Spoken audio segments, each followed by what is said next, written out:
Oh, I Hello. forgot to take off the background. Boom. Dude, no, that looked cool. I liked it because it was kind of like, I was like, is that moving?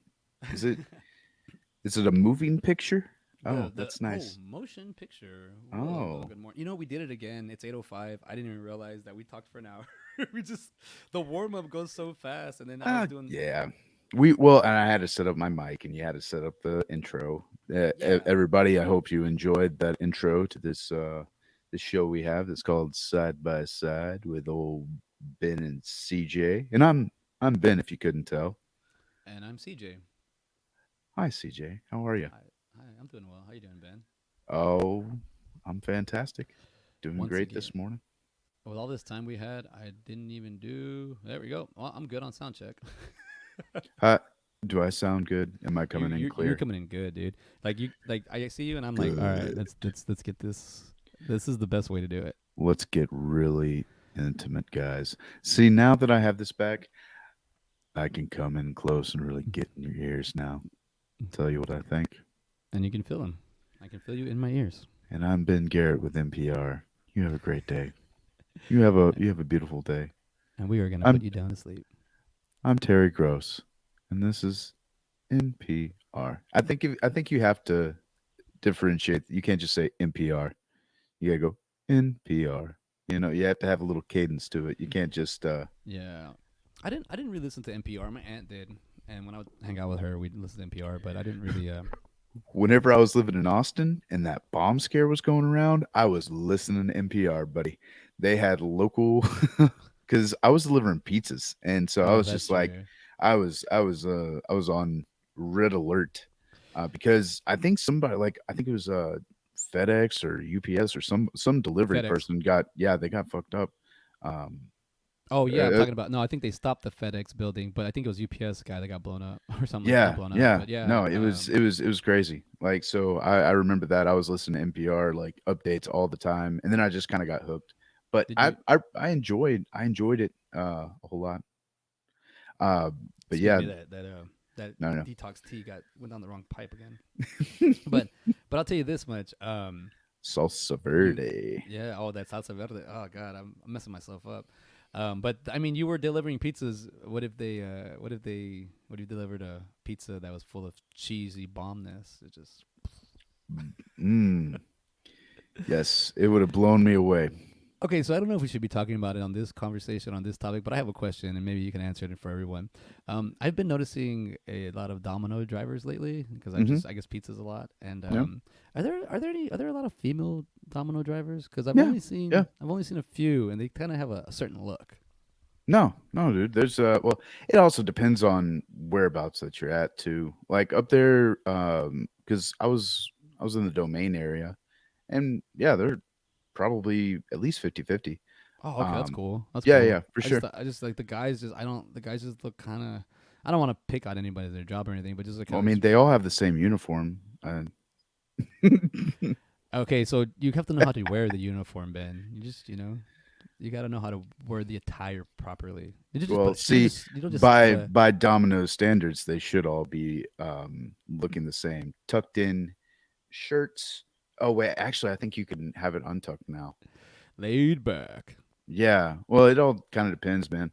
Because there was, you know, some franchises are real strict on that. Some just kind of, eh. But if the OER person comes in, which is like the Domino's regulator, then they can get Oh, dinged for it if they're not in attire, man. So it's, yeah, it's crazy. No,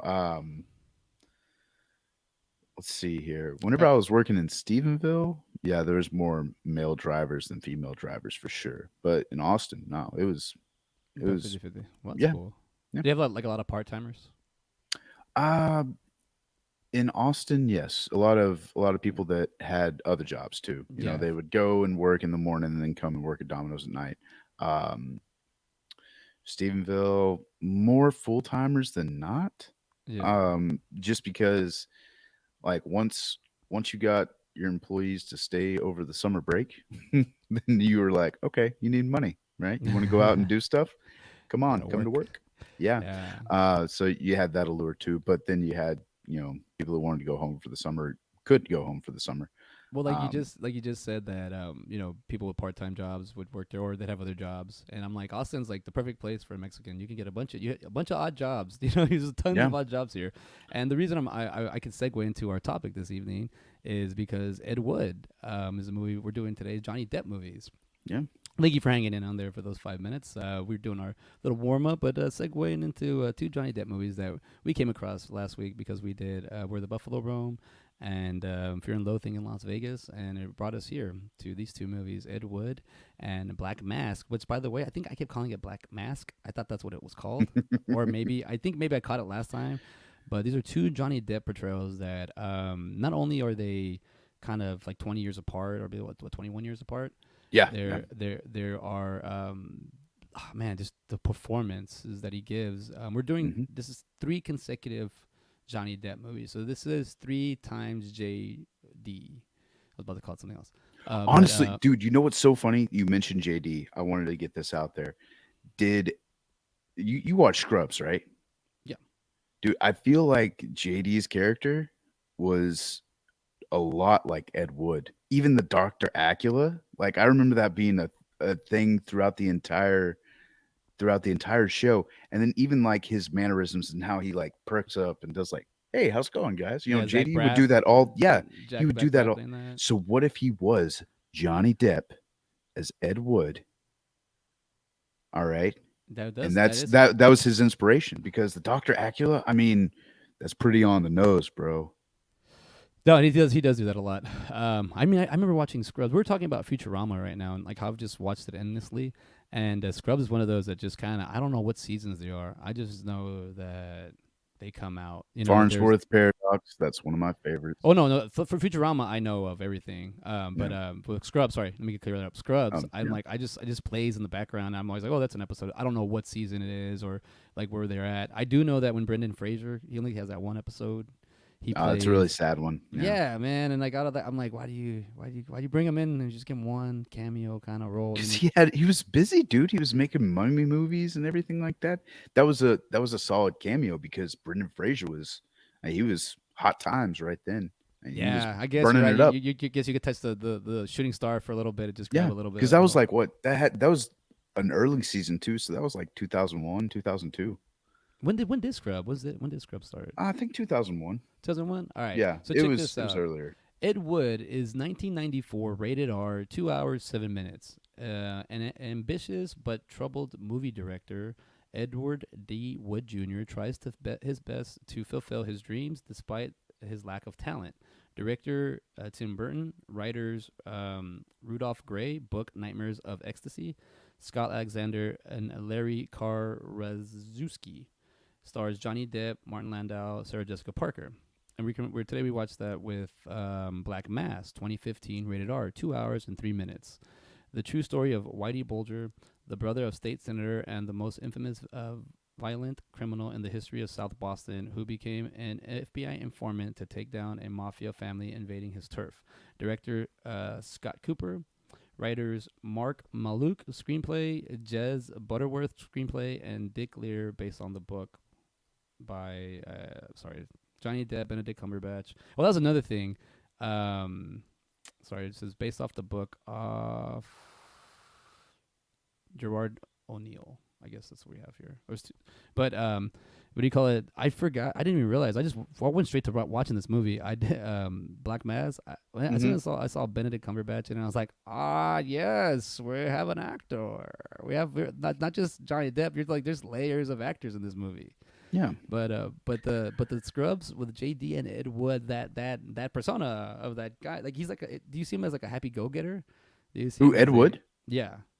Oh hell yeah, dude! Like it just like he was comfortable with who he was, so he was able to, you know, have that happy-go-luckiness about him. And also, dude, I thought it was a really cool part as well later on in the movie. Whenever Bill Murray's character Bunny is like, how'd you get everybody that you know to get baptized to get this movie made? You know, like honestly, as I was watching Ed Wood, I was kind of thinking of you. I was like, all right, yeah, you know. Why is that? That's a Well, just compliment. yeah, no, like I was just like, okay, yeah, no, I could totally see. CJ, getting inspiring some people and getting everybody like, hey, we need to do this and we need to get this done, and getting the film made, and it's like, oh, don't you need to go and reshoot this? No, it's real. You I, know, I I like that. I like that a lot about this movie, and yeah, I learned a lot, dude. Sorry to cut you off. no, no, I was done. Now, dude, thank you. That is a freak. Sorry, I don't even have the movie playing. I put it down here now. I'll tell you this much. What did We're I do? also Is that you or me? Oh, no, that was oh, it's from my we other were episode. Kevin Smith. Shout out to you. We have Thank. Mallrats, we have Clerks and Clerks 2 on our Oh yeah, on our side by earlier sides. podcast. So please sponsor this show, and we will watch all your movies again and review them one by one. It'll If be you need that'll be the new instead of side by side, it'll be one by one. one by Uh, one, Kevin Smith. I Kevin tell you that Smith. I would do that. I would do that, and you and I would enjoy all those movies. Doing Clerks 3 right now. Just side note. Sorry, everybody. We're doing a side note.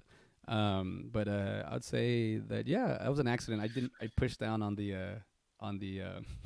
'Cause I was talking about comic book men on my other segment, Yes, and but Kevin Smith, if you're hearing this, we would love to be extras in Clerks 3 if you're filming. or also we could be We'll clerks, and we could also be we'll have a the road Mad trip up there, and then we can do a documentary as we're going up to do it. and then the Mad Boom. Ducket. I know Mad Ducket interns. If you need them, we're here. Here we are. Where we are. But the movie, thanks. But that compliment is like, I mean, if I get a Kevin Smith compliment, that'd be great. Or if I get crapped on, like they've been crapping on Kevin Smith, that'll be awesome too. You know, just like Oh, dude. there's Well, just it's a lot of like Bella Lugosi. All press is good press. Why are you getting them out of here? yeah. Like, No, there's no such thing as bad dude, press. that didn't even look like Martin Landau. Like he did it. They did great on the makeup. Like this almost seemed like a love letter to Bella Lugosi. Um, Yeah, so there's a lot into this movie. So it's just starting off the bat. Like I was saying that little comment about, hey, this is a great place for other people that like do like odd jobs or do because he does everything. And then at the end of the movie, where they shows his movie, it says like Ed Wood, writer, director, producer. mhm, Like that's kind of where I'm at in my well that's where I am that's where I'm at. And to see like a movie, I love movies about movies being made. yeah. So I think we had talked about it that one time, the Jeff Bridges movie, the Amateurs. It was the Oh one where yeah, yeah. Where they're yeah, trying to so make a porno. Yeah, movie yeah. and then Bowfinger Oh, I and was watching then that last night actually. oh dude, I Yeah, watch it. It's on HBO Max. I watch it I like know. crazy. I love. Uh, Dude, I totally forgot Robert Downey Jr. was in that. Um, and then what else was it? Um, Golly, no, that movie was great. I think I stopped on the part where he gave him he was giving him something out of his pocket and his hair fell off, and he was like, oh, oh, and he oh yeah, yeah. went and grabbed his ponytail. Well, like the So cell phone I part. I He walks around with the cord. It's all like yeah, messed up. yeah, like, can I talk to him, kid? Oh, bad connection, huh? I guess Let me see by that yours. standard, yeah, I could That you be. dang you got super long. I know, That's a man. main already, brother. That's a main. Yeah, unfortunately, it is a fading mane. That's why the hat is up. It covers the. Well, it's just long. It's not. I'll It's go. not full. And Oh, after our little conversation about hair loss prevention earlier, I'm like, you know what? We'll just let it go. oh, I got Um, you. Yeah. but that's another thing, dude. Like, I think my brother, man, like he at one point was he just went bald for like 10 years, right? He he just shaved his head. It wasn't like he lost his hair or anything, but I think he was. And he was just like, I'm just going to be bald. I'm not going to lose my hair because his dad has like the cul-de-sac with the long hair Cul-de-sac. going Never heard down. that before. I never heard that one No? before. No. No. Little That round makes top. sense. That makes a Yeah. lot of sense. I never heard of that before. Yeah. So and then but I mean he wears it with style, and I'll give that to him. But Dude, Ty, I think he was just like, no, I'm not going to do that. And dude, he let his hair grow back, and it like came back gray, and then just like really nice. So either he had something done, or it just was like all that shaving. Like, I don't know. I heard this rumor whenever I was younger, is like, if you shave every day, then your beard will start growing. so You so know? should have said. Yeah. So I maybe he just started doing that, and that I'll, the same thing. I mean, look at this thing. It just it happened, I'll tell and you. I mean, I did shave. I think I was shaving nothing. I think stress is me too. I don't know how I got my 5 o'clock shadow, but mustache I understand. I have photos with that mustache, But the this I don't understand where this came in. But Yeah. I think stress is the main thing. If you have a lot like a stress, your hair will just fall out. My hair falls out if I'm stressed out. Yeah, You same. know, I think stress is like the if you gotta learn to like deal with stress and learn to relax. And even Look at like that Johnny Depp's mustache. like character. Did he have a mustache the entire time? Yes, I think he has a He did. mustache the whole time. Because even like he has to cover his mask when he's doing the dancing and the women's clothing. But Hmm. I would like to take a like just so we get started. This movie No, no, he doesn't. He has it shaved right here at the beginning. in the beginning. Yeah, Oh, I that's think true. it That's comes. I true. think it comes and goes because it's the first time. Well, it's not even the beginning. It's like the middle because he finds Bill Lugosi with all the needle marks. Yeah, it's like Yeah. 45 minutes in. So this, yeah, I got it playing right now, man. I want to first of all just a black and white movie, and then this movie is made from people from the 50s. So it's like this was 40 years. This movie was made in the 90s, 40 years after the events occurred, and then we're watching it now, like 20 years. So it's been like 60 years since this stuff has happened, and I love that we can still keep up with it because of the time, because it's you know it's canned, it's made it's a movie, you know. Yeah, And I just love all the, like everything about this movie. The behind the scenes, all the crap you got to go through. It's just weird to me. I think movies are the most simplest things you can do if you can just get from A to Z. But then there's all these letters in between, so it's like, you know, it can't just be like me. You get together and do a movie, and then we go and make another one. It's like you should be like that, but for some things, like it's we have to put more thought into it. We have to like really beat ourselves up about an idea when sometimes the most simplest thing is just making the idea, but also all the people involved in yeah, getting your idea. I love the crew though. I love that the crew never questions him. I love that they have his back. They're always there with him. Um, like this is a movie. This is Tim Burton, a director, remaking, retelling a story of a director. hmm And you know, it's like, man, maybe we can do the Tim Burton one. You know, it's like, yeah. but Do and they trust him. You know, there has to be a certain amount of trust whenever you are working with someone. I mean, they get kicked out of stuff. I mean, they're aware of what's going on, but they trust him because he's honest with them. You know, like I think what was it Sarah Jessica Parker's always saying, or her character Dolores is always saying, y'all are just a bunch of weirdos, da da da da da, and just going off and off on them. And they are, but at least they know what they are. They're not trying to hide anything. Which I feel like what with Hollywood, they're just trying to be a certain way, and Ed Wood's just trying to be his way and make it. You know? yeah, the part that got me was when he goes, "I just want to tell stories," and I'm like, "Yeah, so do I." Yeah, Yeah, and it's man, I don't. It's made me go back and think about stuff because also with my like Bela Lugosi addictions and the way he, you know, I have my problems and I'm always like, well, I always fall back on like, oh, I didn't do a part because of this, or I messed up this or something. So I'm always taking the blame. But then there's some other stuff where I realize where I'm like, this is stupid. Like race does play a kind of a part in this at some point, you know, because like it's like I watch a movie like what do you call it? I don't know. I'm sorry, I'm kind of going off a little bit. I was just saying like how I don't want to be race or anything, but like how I don't fit the part because the role's not there for me yet, you know? yeah, Where now I feel like I fit a lot of parts and I'm older, so it's kind of cool, but when I was younger, it just felt like you'd have to really go into like a horror movie or a sci-fi movie cuz it's just kind of like where do you put you when you can just be in a movie? It doesn't matter. Like I like that he picks like Ed Wood has all these characters that he just keeps creating. Like he's like doing a View Askew where he's doing like a Kevin Smith thing. He just keeps the same people in the same movies and he just keep them going. And I like that. I like that Ed Wood has like even the part where they talk about the wrestler and they're like he's big. He's supposed to be. You know. He goes, well, you don't want Vampira doesn't want to talk and freaking other actor's dead. Like I need someone with dialogue hmm and then just seeing the way they do straight cuts and like it's a wrap and he's just like I'm like wow it's a one shot but that's it that's Clint Eastwood I hear Clint Eastwood's like yeah, that you only get one shot with him but after like when I first heard that I was really young and I was like how the hell do you do it with one shot but then after finding out how Kevin Smith does a lot of his work it's like they rehearse they go through it and through it and through it and I don't know if Clint Eastwood does this but I know that'd be the smartest thing to do just keep going through it and then being like, you know what, it's time for us to do the it's like practice and then like a basketball. You practice until you have a game. There's no difference between a game and practice. You're doing the same stuff, but it's just timed and score kept and whatnot. And there's a record, but the way the game works is the same thing. So that's why I'm seeing like with breaking it down like that in movie biz. yeah. But Well, and it's like you said. Well, and there's one point in the movie where Bela Lugosi says, you know, we used to do like one or two scenes a day, and he can get through 25. You know, it's impressive.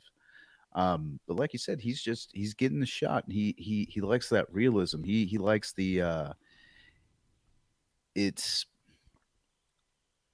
oh man, because whenever you see something like that, it does. I have to admit, sometimes it does kind of take you out of the movie. You know, so say if you see something falling or you see something that's out of place, then you know it can kind of take you out of the movie, and you can be like, ah, you know, this is hokey and stuff like that. But that you know, there's also places for that. There's also times that you want to watch a movie like that where you, uh, or where you want to just go and I guess maybe not make fun of it, but just I don't know.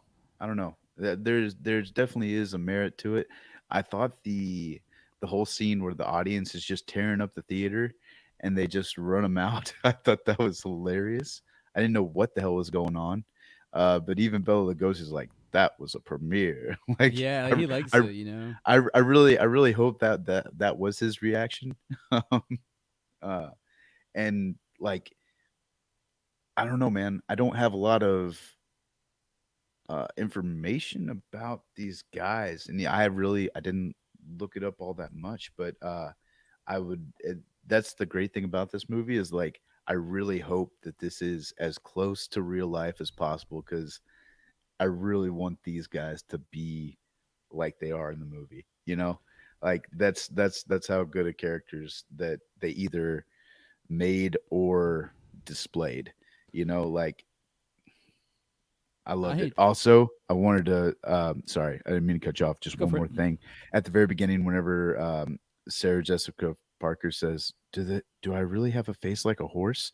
It Oh totally god. took me back to that South Park episode where they call her a horse face, and I was just like, I laughed out loud, dude. I Like thought about that. You do you know she's taking a shot at herself, right? I'm sure she was. I'm sure She Tim took Bro it. That's a baller that she did that. Like, yeah. because think about it, because that's in '94, and then what South Park did it in what two no maybe 4 years later, '98 or '99, something like that. No, no, it was way later than that. It was way later, right? It was Yeah, like it at was least like 10 it was 2001, it was like 2009. 2009. All right, so Yeah, even like that, but so that's already a long time ago. Oh yeah, that's right. You're right, because she does. because They do. it was They botch her up bad. yeah, what was it? I can't it was like some episode where they were luring her around. I think it was the Scrody McBooger balls was the episode. Yeah, and they were like, "You killed Sarah Jessica Parker and the Kardashians." It's like nobody Yeah, cares about her, about Sarah yeah. Jessica. Yeah, but she took a shot at herself because I mean, even as young as she looks in this movie, and then she's older now, but obviously, but she looks like she kind of they that was a thing that I remember when I was a kid. They used to make fun of her. Like they'd say, "Oh, the horse face," and then she actually does it. So I feel like once you own it, you can't really mess with her anymore because she's like, nah. But I like that. I feel like she took like I don't feel like that was in the script like for her, but I don't know, just maybe timing or the way it lined up. But man, that was a good way of her to be like, fuck it, like. But I will tell you this: you didn't have to do research on this movie because if you've been hate to break it to you, but in side by side tradition, we do it on the spot. so, Yeah, so let's see. When I found here in historical accuracy on the Wikipedia, when describing the film's accuracy, Burton explained it's not like a completely hardcore realistic biopic. In doing a biopic, you can't help but get inside the person's spirit a little bit. So for me, some of the film is trying to be through Ed Wood a little bit. So hmm it's got an or overly optimistic quality to it. So I guess he's really so Burton acknowledged that he probably portrayed Wood and his crew as a extraordinary sympathetic way, stating he did not want to ridicule people who had already been ridiculed for a good deal for a life. Yeah, so that okay, yeah, because at the end it was like he had a terrible career. You know, it was almost like the very end. It was like they got the truth out. Is like these weren't these weren't noted as successes. They were failures. But he didn't make it come across that way, you know? Like he it's got film like you said, he got films in the can. So he got a film made. So how is that not a success? You know? exactly, and that's why you don't get anything less than a one here. If you have a complete film, now if you show us a movie that's like not finished, then yeah, you're gonna get a zero because it's not finished. But if you complete a movie and I don't even care if it, I mean, plot, no plot, whatever, it could get, sparks interest just to watch it and learn from it, then yeah, you're definitely gonna do better. But like, I mean, I think, and just the freaking Ed Wood style. The budget was 18 million and the box office was 5.9 million. So he didn't make any money on it on this movie. I can't remember. I remember the marketing when I was a kid. I remember For it had Ed like, Wood. yeah, I remember it had cool marketing. I remember Bill Murray was in it. I remember that was a big thing. It was like Johnny Depp, Bill Murray. And then I didn't really know who Martin Landau was. I got into it, introduced him awkwardly backwards, like older in life, and then I started looking at him younger.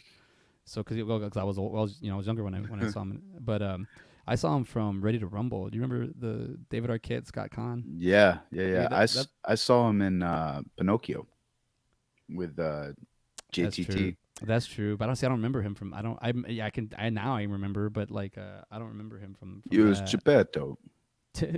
Geppetto. Scott Schiaffel, my boy, Choose Gum guy who's shooting Clerks 3 as we speak.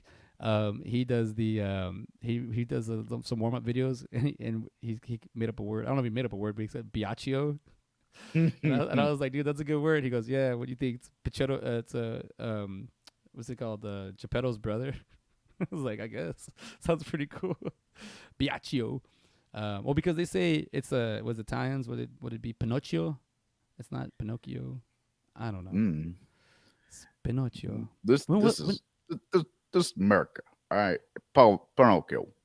where's the where when did he do the Oh, he recently passed away in 2017. He was 89. Damn, that's not too Yeah, long ago.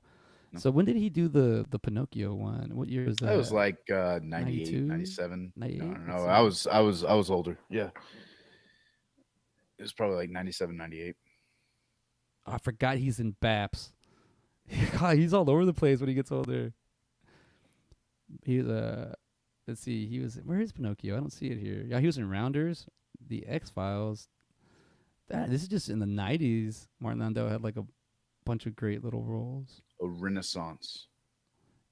Yeah, like he came back, man. I don't know if he ever left. I don't know. We didn't do Yeah, any no, more. I don't think he did. I don't think he left, man. He probably has the mic in his hand still. Yeah, Let's see. Well, I don't know if you remember. back from the dead. Did you ever see Baps? No, I Yeah, don't it's think kind of so. it stands for Black American Princesses. It was Halle Mm. Berry, and they it says two techie homegirls moved to L.A. to become dancers. Instead, they scam a dying millionaire, but eventually become Baps. It's a. I don't know, my brother when I would watch that movie a lot. Probably it's a chick flick for sure. But it's kind of funny Martin Landau because seeing him, being this millionaire guy. But even like in Ready to Rumble, he plays like a wrestling coach and he kicks everybody's ass. That's that's That's that's hilarious, that's dude. hilarious. Like he beats up like Sid Vicious and like Bam Bam Bigelow. He kicks their ass. Like oh, there's also like so there's a lot of freaking actors in this movie that are what do you call it? There Now you go. he won an Academy Award for Ed Wood, right? Yeah. I'm pretty sure he got. I know he got. Did he get nominated? He won Oscar. Let's see. What did he get his Oscar in? Yeah, Yep. Best Supporting Actor Ed Wood. Yeah, this is a great like. It, Okay, I'm, and like I was that's saying, this is well. No, go for it. Say what you're gonna no, say. no. Go for it. Go for it. Go for it. I'll remember. I was just gonna say. I mean, like I said, I am vaguely aware of Martin Landau, and this he just got lost in this role, and that's really what you're kind of looking for, you know. Um, but that's all I was gonna say. It's just man alive. I if you wouldn't have told me that that was Martin Landau, I would have been like, I don't know who that is. Like that to my knowledge, that could have been Bela Lugosi, and I didn't even know. You know. Dude, he makes me think that that's Bela Lugosi. Then I looked at Bela Lugosi and I realized, well, Bela has more of a flatter face, but it does look like him. Like Hmm. it does look like him. And but I'll say that you're right. The portrayal is like, because those are. I mean, Bela Lugosi is from for the '50s, so it's like this is way beyond our before our time, and we're able to kind of jump back into that spot by watching these movies by looking at this stuff. It's And it's 1996 is The Adventures of Pinocchio. oh, that's why He's it's Geppetto. oh, Yeah. okay, cool. The He Adventures. was also in Spider-Man the animated series. He was Scorpion. That's awesome. See, look at Yeah. him, very ranged actor. Look, his top. He's known for Ed Wood, Crimes and Misdemeanors. This is 1989. North by Northwest, 1959, and Tucker, the Man and His Dream, 1988. So North by Northwest, that is a Hitchcock movie. Yeah. Is I Oh, think dude, he that's was also in Hollywood Homicide. I really like that movie. is that the one with that's Josh Har- Hartnett and yeah, and Harrison Ford. Harrison Ford. Okay, yeah, that one. Apparently, they hated each other. I was reading that the other day. Yeah, I could see that. I could see that one. So he got an award for this, and I'll tell you this with Martin Landau, for like just every scene that he's in is impactful. And I think that's why he gets that supporting role. I like Johnny Depp's portrayal too as Ed Wood. Just like not even I don't even know how Ed Wood is, but just that like I don't know that I don't want to say that 50s guy, but that salesman kind of Hey, how you doing, guys? What yeah can we do for you today? You know, yeah. kind of thing. Yeah. Hey, how we doing? We're having a good day. Oh, it's good. Moving along. You know, it's like so you have that. You have Maybe Patricia. maybe he just had like amphetamines or something. I don't know. Ah, that's That true. maybe there was something there. I don't know. Yeah, you're right. He But doesn't have I the mean, mustache in the beginning. to Sorry, be I'm looking at it. well, no, it like comes and goes. It seems like, but I do like how I was looking at one of the trivia, and I think it said Vampira was trying to sue Elvira for yeah, look-alike, but she did not win unsuccessfully. Yeah, unsuccessfully. that was at the end of the movie. Yeah. So we brought up Sarah Jessica Parker. Patricia Arquette is in this one, Hmm. which I was like, oh sweet, Patricia Oh, we Arquette. have some repeat offenders with Mike Starr. Mike He was Starr. in Goodfellas. Mm-hmm. I like this Let's character. Was it Georgie Weiss? Yeah, Weiss? yeah, he was that. Shut up! I don't want to talk to you anymore, and hangs up on people. I But like you that know a what I lot. like about that character is the fact that he is about the money, Yeah, and that he's like, I don't care. So yeah, it's kind of man, I don't know how to say with this, but for like a filmmaker, if you need inspiration, you watch something like that, you see like what they go through. It takes time to learn stuff, and I think as a filmmaker, time is going to be your one your like most valuable asset and like your enemy at the same time. Time, but like when I see the portrayals that every individual like character has in this movie, like Tim Burton doesn't like he gets like their best out of them. I like that like the George the Animal Steel. He was a like that. He was a big wrestler. You know when they were younger. I mean, in the younger time, well, I don't know how to say it, but I remember him from being like other movies where he plays like this big, like monster behemoth guy, and I like the fact that he just went with it. You know, like they knew like this guy wants to be in a movie, put him in there. We have a repeat offender in Bill Murray as yep. Bunny Breckenridge. Well, who's is that supposed to be a famous person or is he just like an I actor? have no clue. Because and by the way, he's gay. It seemed like it. I think he. So the thing, whenever he came back from Mexico, he said somebody got killed, and I think that was his husband or something like that. I do want to think he's gay. Yeah. I think he's being dramatic though. I think none of that happened. I think he's like a Hollywood socialite maybe in a way or something where he just likes the attention because he also talks about getting hit being going trans, and he never did it. Well, that's because they got in a wreck in Mexico. But do you honestly think that mariachi band helped them out, or they were just playing the event and he just happened to be they're just standing there? Okay, that's true. That's what I'm saying. Like he's Yeah. bullshitting. So like I'm saying all that stuff. So he's like a dramatic actor, but it's like I I want to know think more. he was just trying to. That's what he wanted to do, but he just didn't have the balls to do it. No pun intended. We had the balls to do it or what? He had too many balls to do it. So let's see. Here we go. That's John Cabell Bunny Breckenridge was an American actor and drag queen. That's why. Best known for his role as the ruler in Ed Wood's film Plan 9 from Outer Space, his only film appearance. That's like so. That's so. So he's more of a stage performer. I'm laughing at that because he's probably had a million shows that we don't know about, but one he were known for the one acting role. You know, yep. That's what he got betrayed, but pro portrayed. I don't know. It sounds portrayed. like I don't know. I'm saying betrayed, but I'm not. Murder. America. So he was born in 1903 and died in 1996. So he got to see this movie before he passed. 93 years old. Let's see here. So Bela yeah, Lugosi. but Bill Murray, that like he's such a great actor. Like as much as like the stories you hear about Bill Murray and the way he is, like but what he brings you, like what you get at the end of the end of the night, it's like at the end of the day, it's like kind of worth it. Well, I mean, kind of it is worth it. Let's see. You have Jeffrey Jones. Is he a repeat offender? I'm getting stuck on him. I Not don't yet, think right? so. I think I No. had him. I think I had him in rewatch right now. Jeffrey Jones is always a great actor. I think Yes. he's an SNL alum. I don't think so. He's from Buffalo, New York. Top four bills are Howard He's the kind of like our Jeepers Creepers director though, unfortunately. Oh, did Jeffrey Jones did he do some shit like that? I think so. God damn it, man! I watched all No, his man. movies growing up too. Check this out: Howard the Duck, Amadeus, Ferris Bueller's Day Off, and Ed Wood are his first. Okay, that's what the fuck. Top 4 really? I would have pegged him for Beetlejuice in there too. And Mom and Dad Um Save the World. yeah. What the hell did he do?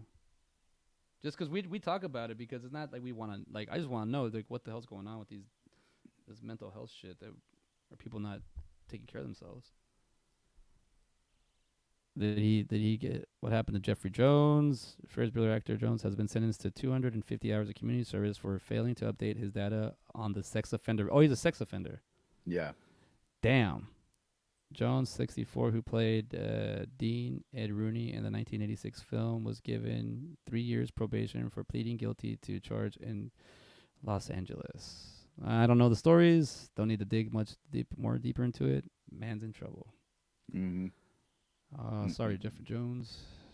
Your movies. I watched all Sorry your to movies. ever you hurt as well. Uh Yep. No, yeah, Golly, no, man. definitely.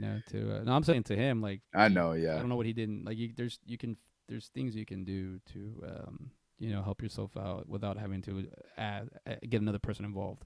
Codependency is what I'm trying to talk about. That's what I'm going. S- But what's So up? I'm looking at the wow, they did a good job on that Tor Johnson. He looks exactly like the older guy Oh, or he the other guy. does. Because I'm just kind of looking at Plan 9 from Outer Space and Plan 9 from Outer Space in Keller. Oh wow, that's kind of cool. Uh, Dude, Swedish professional wrestler. let's see here. Tor Johnson. This is Tor crazy, Johnson. man. This is really cool. And so there was a lot of I feel like a lot of firsts with Ed Wood too, or with his movies. Like I feel like this is the first time that you used footage from somebody and then made it look and like used a double. You know what I'm saying? Like used a double for somebody who's Yes. dead. Also, with the bringing back of Bela Lugosi, I feel like that was kind of something that wasn't you bring back a big star because I mean you didn't have a lot of like big stars or names. I'm sure you had names that you were like, okay, these people are in the movies, but like from the very beginning, whenever movies were starting to come from silent movies to, you know, Colored and whatnot. yeah, that kind of turn of the era right there. And so, you have it 20 years down the line because what Dracula was made in 1938, they said something like that, and then 18 years later, Bela Lugosi, he's oh man, I guess I didn't see this part right here where he's just shooting up right in the car. Um, but you have Bela Lugosi, and he's like that washed up actor, and you can kind of revive his career, kind of thing. I think I think that may have been the first time in Hollywood that that was done. I think that's kind of cool. I could be very wrong there, but it definitely seems that way. Yeah. So, sorry, I was like What's up? just nah. I got a text message and I didn't let it go because like it's a stock text message. We'll talk about it later. No, you're right about that. With I'm sorry, dude. I kind of got zoned out a little bit. You good? You good? Um, it shouldn't be on my phone. No, I was just looking at the way that Ed Wood does his movies, and it would remind me of somebody of more modern times. Not now, but it'd be more like a Roger Corman. Do you know who Roger Corman is? That sounds really familiar. He's made a lot of movies. I think over 300 movies. I have a couple of his books. Roger William Corman is an American film director, producer, and actor. He has been called of he's been the Pope of pop cinema, and is known as a trailblazer in the world of independent film. Great independent filmmaker. I honestly think like yeah, because one of the books is like how I made over 100 movies in Hollywood and didn't lose a dime. Is one Hmm. of his like one of his books I have that I've been reading, and it just shows you some of his experience. But I just want to look up at his top bills or movies because Roger Corman has helped out a lot of people that we know now, and like John Favreau and I believe there's a lot of people that came out in his movies. Like there's also Jack Nicholson was one of his first. Sorry, was one of his first like actors proteges. So his top four bills are Silence of the Lambs, Little Shop of Horrors, Roger Corman's Frankenstein Unbound, and Death Race, Oh wow. the 2008 one. But he's done. Let me see real quick. Where's his movie at? Filmography. Oh, dude, I gotta get started now. Like to 514 credits as a producer. Nice. That's impressive. Damn, as an actor 43, as a director 56, as a writer 12. Like, independent. Talk about doing it all yourself, man. That's what I like, I like He was just investing in the right movies, mhm. right? Yeah. Producing them. Yeah. But it's just making I mean it's like a stock like I just brought up. It's like what can I how much does it cost me to make this and how much can I sell it for? Yeah. And that's what movies are now. And it's kind of sucks though as we're getting more and more people just wanting to get their, fingers in the pot. Sorry, when you're talking about the like Dracula and whatnot, I was like a lot of those characters because they didn't get copyrighted or I don't know exactly what happened, but I know because it happened so long ago and they're mainly like mostly use characters. You can't like you can't tell me that I can't make a Dracula movie. Hmm. You know what I mean? You can't in zombie movies or it's like because even like they had issues with Monster Squad because Universal had made their versions of the Frankenstein, Hollywood of werewolf man, werewolf and Dracula, whatnot, the merman, and monsters when Monster Squad was being made with like Fred Decker and Shane Black, they just like changed the bolts. Like I think the bolts were on Frankenstein's neck and they put them to his head or vice versa. They changed the way Dracula looked, but it's still him. And it gets to the point where these guys like I like seeing that Ed Wood was behind he was in the studio a lot working on it. I've never worked on a studio a lot. I've never worked on a production, I guess lot. Like so that's something that I wish I would have done, but at the same time, I got real life experience by working in real jobs and doing things and helped me out to get where I'm at now. So I feel like a lot of my youth was really spent on figuring it out. Where if I would have been on a lot, it would be great working on movies all day. But if something happens or I did something or piss them off, they don't allow me back in. Then it's like now you got to go back into the real world with zero experience or with little to no experience, where it's the other way around. But I feel like you can take your experience through life and you can find a way to find a good medium, like painting, writing, drawing, movie making, whatever. Any way you want to express yourself. But to make a movie and expect something in the return that's gonna be greater than you ever thought is kind of ballsy. But I like the way Ed Wood just kind of goes and just shoots a movie, man. He don't care. Like he's just like just get out of my way. The the Mike Starr character was like I don't know if he was like a he needed to be there, but I don't know if he was the point. Is like he's the entryway to get into filmmaking back then, or is he like how you do this? I really don't I, understand how. he's just a producer, right? I think so. Yeah. Yeah, I think that's what he is. Is he's just like somebody who's producing low grade movies, and then he gets because I mean they had the I Had a Sex Change movie already in the works. Yeah. Like that was already an idea that he had. So they were making these movies regardless. I mean, he was kind of like Ed Wood. He's just churning stuff out. Oh He's like yeah. he was like, what do you get whenever you have crap with a star? Or what was it? I don't know how he said it, but he's like, it's a crap with a star in it. Like that's what it Yeah. is. Like That's I right. He thought goes. that. He goes. What do you? I have a crap movie, but what do you do when you had a star in it? Well, you have a crap movie with a star in it. Yeah, Um, but I like so he starts talking about like why isn't the movie being in L.A.? It's not. It's for Oklahoma, Tulsa, and all that stuff. Like when they start. Oh, this also these two movies talk about Oklahoma. Um, I'll yeah. say that the the part with what do you call it with sorry make my thing up like they're talking about going like oh your movies are only gonna be played in those areas. Imagine like living in LA or in New York at that matter because that's where a lot of movies are being made and they're asking you to make movies about places you've never been to or not even Yeah. that like you have to entertain people in areas you don't know about so like you'd have to go and hang out there or you'd have to go and be And yeah, and he was like, "We're selling this in these states because they're just a bunch of like what do you call them, redneck Bo Baptist. perverts. Yeah, like perverts, like hidden perverts. I was like, yeah, you're probably not wrong. They're into it. Like yeah, Yeah. they're hitting into that. But a lot of the I don't know. A lot of the dialogue of how they did sales back then was pretty cool too. Like how you had to get your movie out and how you like. Because nowadays it's like you can make a movie, but like where do you distribute it? And at that, how are you gonna know if I got my movie on Netflix? All right, how do you get people to watch it? Yeah. Yeah, I think that question I asked you earlier about, or we were talking about the bunny and his getting his surgery. I think you're right. I think you're absolutely right. yeah. If you just see that, I mean, it's because it's all Hollywood like blah. Like, what are you And doing just now? You the up to nothing. But yeah, and just I the mean, just in general, I think everybody's like this. I mean, the way you said it, it was kind of like his how he was in Zombieland at the very end after he got shot. He's like, "Do you need anything?" No.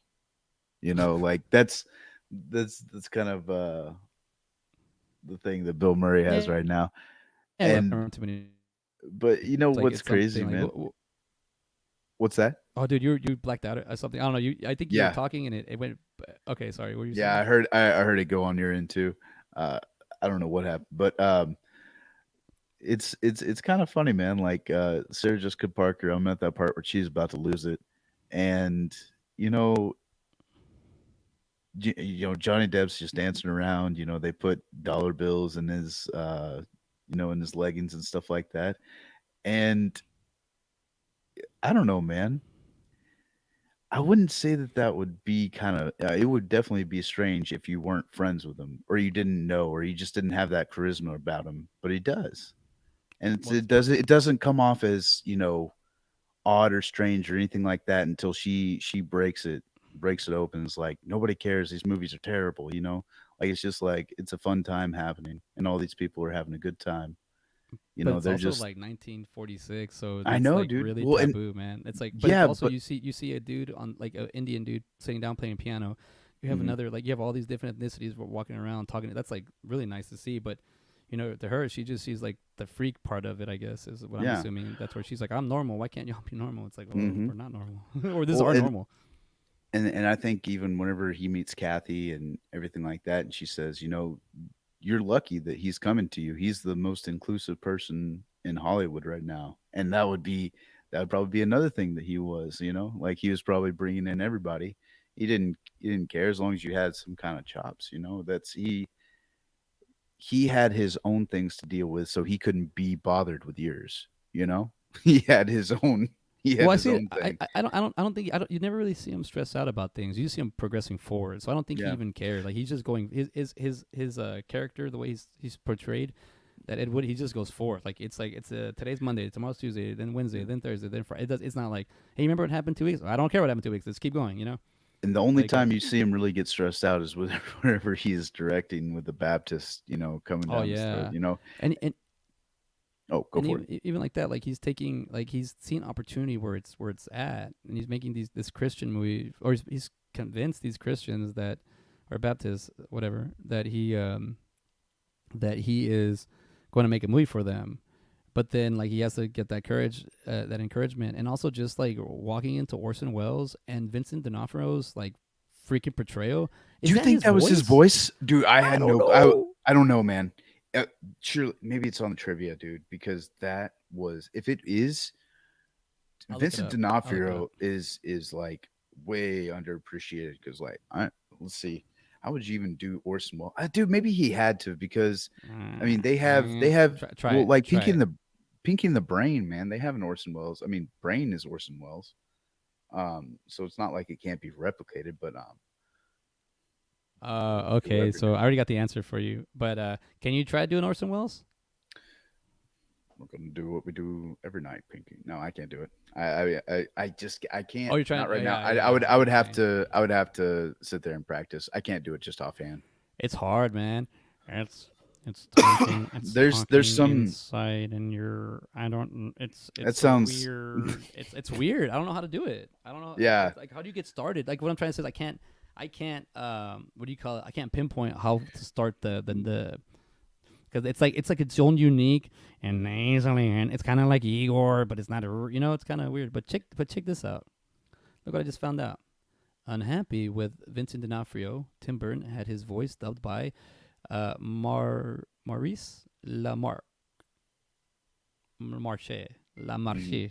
I don't know how to say that last name. It's Italian, but he did it. So it wasn't Vincent D'Onofrio, but man, he the way he looked amazing. Like yeah. the way Okay. the way he Yeah. portrayed it, like it's awesome. Like that Keep was a, keep it that was going. a good part. What's up? Oh, you're getting down. Okay, I'll say the thing about uh, I think he's playing it. No, go for it. Okay. I can hear Well, you. I was gonna say the Vincent D'Onofrio just meeting Orson Welles, like Ed Wood meeting Orson Welles. Now, regardless whether that happened, now, which I'm hoping it did.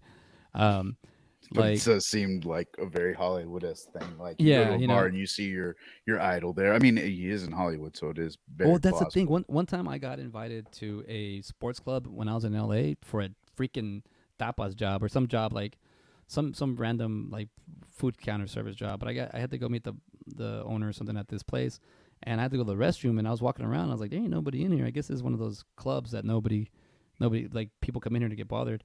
And I went to go pee, and I didn't see anybody sitting down at this table, but I saw stuff there. So I walked past it, and when I came back, I noticed there's a gentleman there, and I was just kind of stretching, looking around, and I did like one of those 180s. You look and you turn around, and I was like, "Holy shit!" Peter Willer's sitting down right there.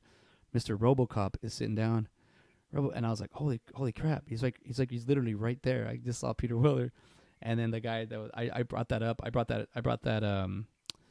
that comment up with the guys, and I go, "Hey, yo, RoboCop sitting over there, Mr. Peter Willer," and they go, "Well, that's why he pays a lot of money to come in here, so people don't bother him. So leave him alone." I was like, I just saw him. I didn't talk to him." But like to that, you're right. It's L.A., so it seems like that's what they like to do other stuff too. Maybe but they do their L.A. thing. So they'll go to I guess a regular cafe or something, and just you could randomly you could I mean could random. Oh, back then for sure was no without social media, without people taking photos everywhere. But just walking around. But I do like that. It's kind of like this. It's the same feeling I get when I do like an interview or I go to the Comic Con or comic convention or I go to a do a online conversation. I do it for you know for I enjoy it, but I'm also getting info. I'm also seeking information, and sometimes they help me, sometimes they don't. But it's a cool little experience. But if you're in the middle of making a movie, and if I was filming my movie and it was going my first movie and it's going to crap, and then all of a sudden randomly run into Kevin Smith. Let's just say that because everybody knows I'm a fan of his. Let's say I ran into Kevin Smith and he just he's like, "Hey, what's going on with you?" I don't know. He's like, "Well, we had this conversation about movie making," and then he goes, "All right, well, go make it or whatever." I'd be like, "Oh, that's what I need. That's what I need to see." But it's a great motivation, I guess, is what I'd like to say about this movie. It's just for a Yeah. filmmaker. It's a nice movie. I know this is going to be one of those turnaround reviews, dude. Like I feel like this is gonna be one of those turnaround reviews that what do you call it? That I know it's gonna have like a great fan cult following, cult classic.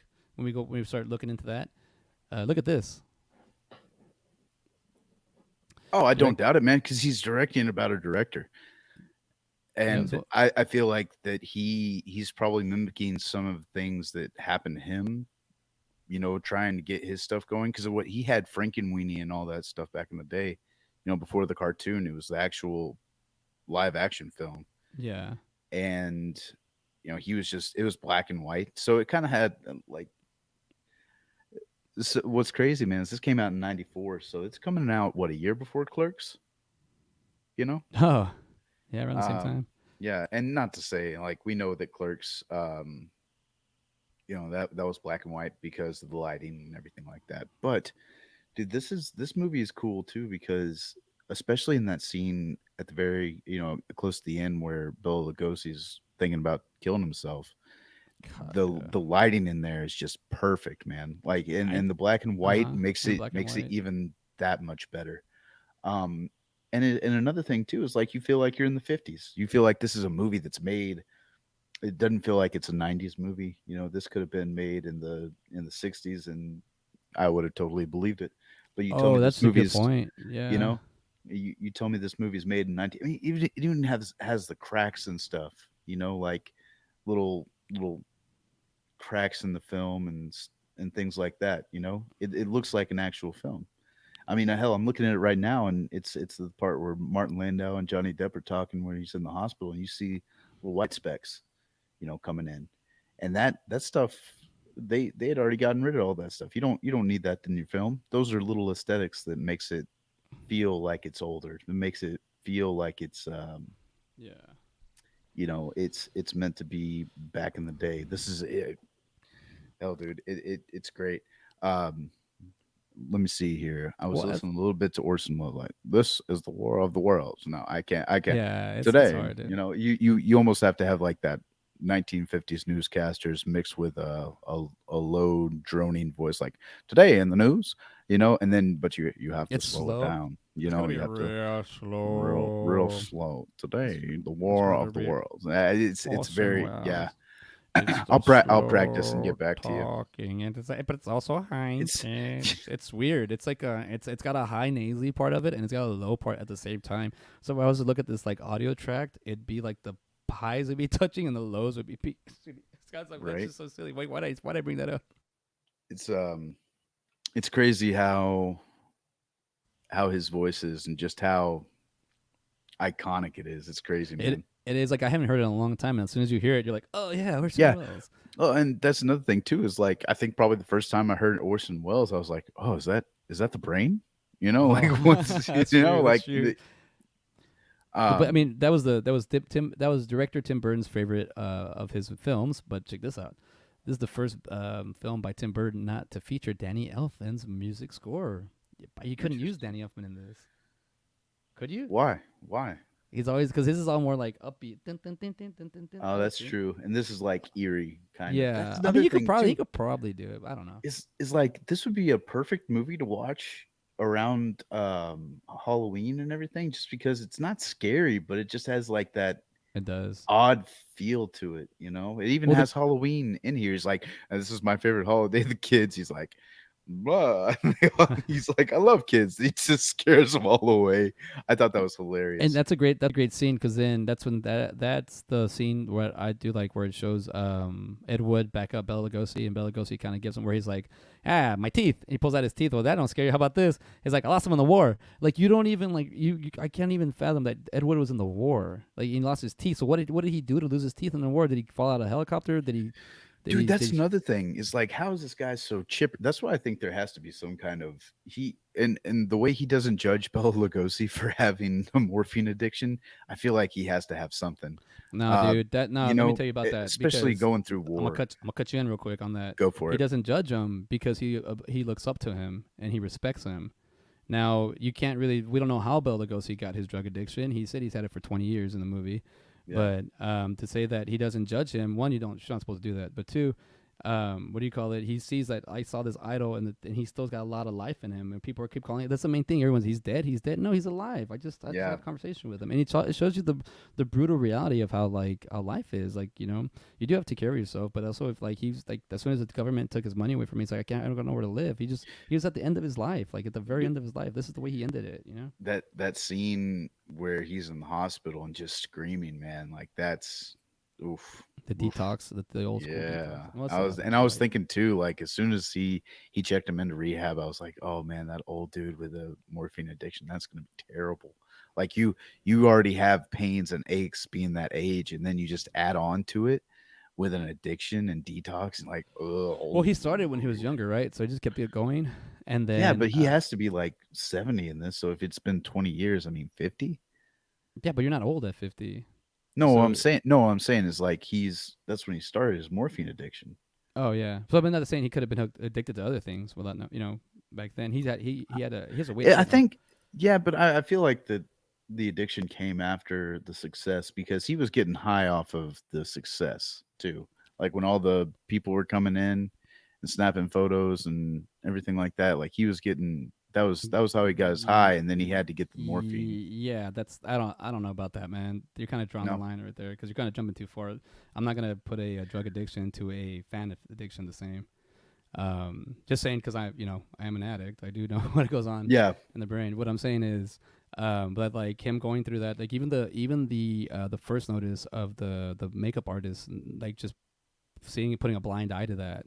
It's like it's for problems down the line that they're not trying to I guess they're just trying to get the movie made or whatnot.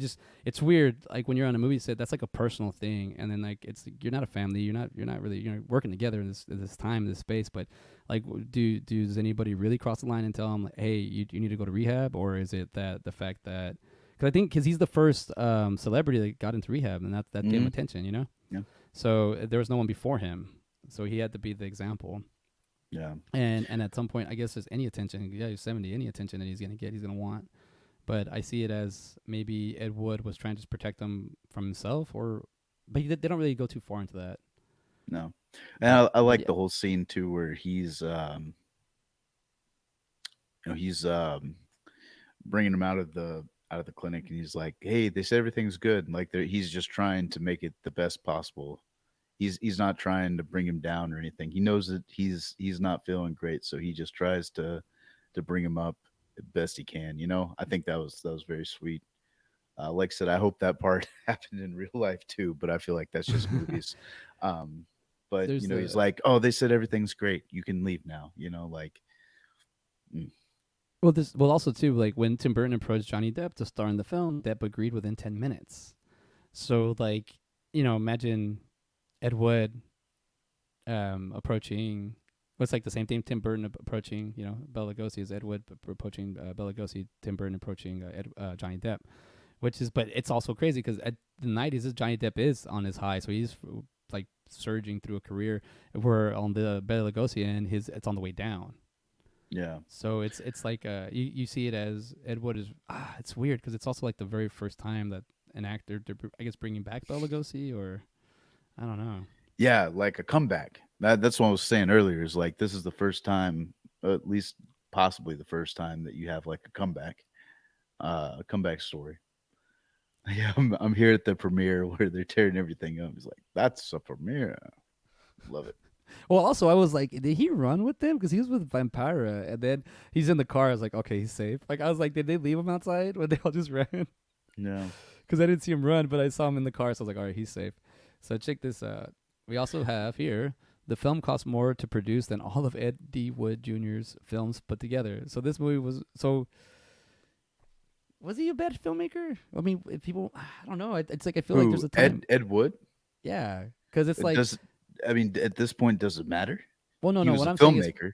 You for know what for I'm for, saying? for his time, it's like being a person who has a hundred videos on YouTube or a million videos and gets no likes. It's like, Well, dude. So if the Razzies were around, I mean, he'd be the top candidate.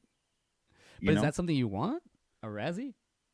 I No, mean, it's not. But this is he's a pioneer because they were just trying to make movies, man. Like he was just trying, like you said, he was just wanting to tell the story.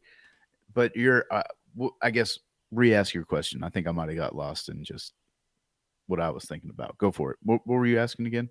no, no. It's just saying it's just like it said. This movie costs more than all his movies. Now there is inflation and whatnot, Yeah. but I will say this: like Ed Wood has a lot of movies. So if you, I mean, I'm not calling him a failure. Just that maybe just he didn't. It's kind of weird. Well, dude, I It's because mean, okay, so that would make sense because he was trying to get people to back his movies all the time. It wasn't like yeah. he didn't have big studios. And this is Touchstone Pictures, which I don't think is around anymore. But though they had a, I love that their cars just getting taken apart whenever they walk outside too. Gets fast too, man. Yeah, and then the crowd just comes out. I guess they were. Well, I guess the audience is just pissed that it's a terrible movie. Has the movie already shown? I think on that. I mean, that's a good point. I think it just shows you how bad the freaking crowds were back then. Like I Yeah, don't know. but I I felt like a mean, bunch of kids were in there. that's what I was thinking too. Is like, okay, first off, you have Glenn and Glinda is one movie, and there was another one that I just looked up that apparently they did Jailbait, which was in between Bride of the Monster and Glenn and Glinda. Um, so like I said, what's getting these people so riled up? I mean, to collectively be like, "Oh no, fuck this, we're tearing this apart." Like, I uh, don't uh, know the 50s. I guess I don't know. dude, I don't know either, man. Like that was it was yeah, it kind of threw me for a loop. I was like, "What's going on here?" And whenever he said they're tearing up the theater, I was like, "Oh man, they must really enjoy it." And then I was thinking, well, maybe they do enjoy it. They're just there to cause a ruckus, you know. And then Yeah. maybe that's where it was. It was just like, "All right, we're gonna go see this movie." Like everybody meet here, and then we're gonna create a mob. You know, like I don't know what's going on. Like I It is. said, for a bunch of random people, or you assume random people, to unanimously say we're just gonna we're gonna fuck this place up. I mean, something has to go wrong. That's all I'm saying. There has to be There's not one sober person among them to be like, "What are we doing, guys?" No, it's like you're either with us or we're tearing you apart. Maybe that's what it got. Yeah. Maybe they just had too many people. They're like, "Yeah, this movie sucks." Maybe that's how it started. It's like, what? So, yeah, I don't know. That I want to know the backstory to how that that happened. Now and then, why they just? I think it's just mob mentality. I think that's just its first signs of like people being like, "Hey, I don't like that either. Let's kick its ass." And it's like, "Hey, you don't like what I don't like. I'm gonna kick your ass. There's more of me. Oh yeah. shit! All right, I'm gonna kick their ass too." I mean, in the '50s, you could get away with kicking people's asses, and maybe it's just maybe it was just a bad part of town too, because you get to go outside, your car gets taken apart. Maybe that's what it was. Maybe it's just in a bad part of town that the premiere was, and that's Or why you maybe have that all was this. just those. That's where thugs were back then. Yeah, Those those are were the grease. those were Those are the the greasers, man. the Um, sharks. Oh shit, we're in their territory. yeah. Oh, God, When you're a it's just jet, you're a jet. wow. When you're a jet for You know, life. which they're supposed to have one of those coming out this year. Why? New West Side Why? Story, Why? They're the best. The because West it's Side Steven Story. Spielberg. That's why. He's making a West Side Story. Yeah, dude. Hey, hold the fort down real quick. I'll be right back. You can't just leave me with that info and then walk. This is musical now conversation. This is my realm, buddy. I gotta look this up or what? All right, bye. All right, bye. Let's see. Well, let's get to know a little. I would like to get to know Ed Wood Jr. a little bit better. So let me look him up. Let me look him up real quick because I think that would be something we can talk about for a few minutes. Before we move on over to Black Mass. I did wait. I did hit his book. I did click on his book. So it says Ed Wood, Nightmare of Ecstasy. It is on Amazon. I don't know. It's $25 to buy used. Oh, it's always gonna be used. Re-release and coincide with Ed Wood, a Tim Burton movie based on the book. The authoritative underground biography brings to life the renegade filmmaker who broke the new ground and absorbed supernatural horror and campy suspense. The author recalls the 50s when the invasion of movie houses, I guess theaters, by monsters became a national youth craze. Movie houses. I like that. A movie house. Let's bring it back. That's all we do. We just go into the past and reboot it. Let's see. So the movie is actually getting a lot of more of the attention, so to speak. Well, I have been on my own for the my own little social media shows I've been doing. Not even shows, just talking in the camera. But let's see. He died in 1978, born 1920, October 10th, 1924, passed away December 10th, 1978. Let's see here. Edward Davis Wood Jr. was an American filmmaker, actor, and author. In the 1950s, Wood directed several low-budget science fiction, crime, and horror films, notably Glen or Glenda, Jailbait, Bride of the Monster, Plan 9 from Outer Space, Night of the Ghouls, and The Sinister Urge. You know what? That Glen or Glenda for back then, that's gotta be a great. That's gotta be a great like. There he is right here. That's gotta be like a great idea, great concept. What is this movie about? I actually want to know more about that movie now. Let's see, when Ben comes back, we're gonna switch over. But I do want to know a little bit more about Glenn and Glenda, or Glenda. What's it called? Glenn or Glenda is a 1953 American exploitation film written, directed by, and starring Ed Wood and featuring Bela Lugosi and Wood's then girlfriend Dolores. Sorry, it'll take a little bit longer. Okay. Glenn or Glenda. 1953. Let's see. Okay. Oh, it's a told story. A psychiatrist tells the stories of a transvestite, Glenn or Glenda, and the pseudohermaphrodite, Alan or Anne. Oh, they showed scenes from the movie and the actual Ed Wood movie. Oh, that's so cool. Finding this out on my own. Let's even talk about Bela Lugosi real quick because he's in this movie. So he died in 1950. So he was born 1882, in Kingdom of Hungary, Austria-Hungary. He was he died in August 16th, 1956. His birthday's coming up. 1973. He was 73 years old. He was known for Dracula, The Black Cat. So Dracula's 1931, The Black Cat's 1934, Island of Lost Souls 1932, and Glen or Glenda 1953. Scientist. So he's the Ed Wood movie still is one of his top four movies.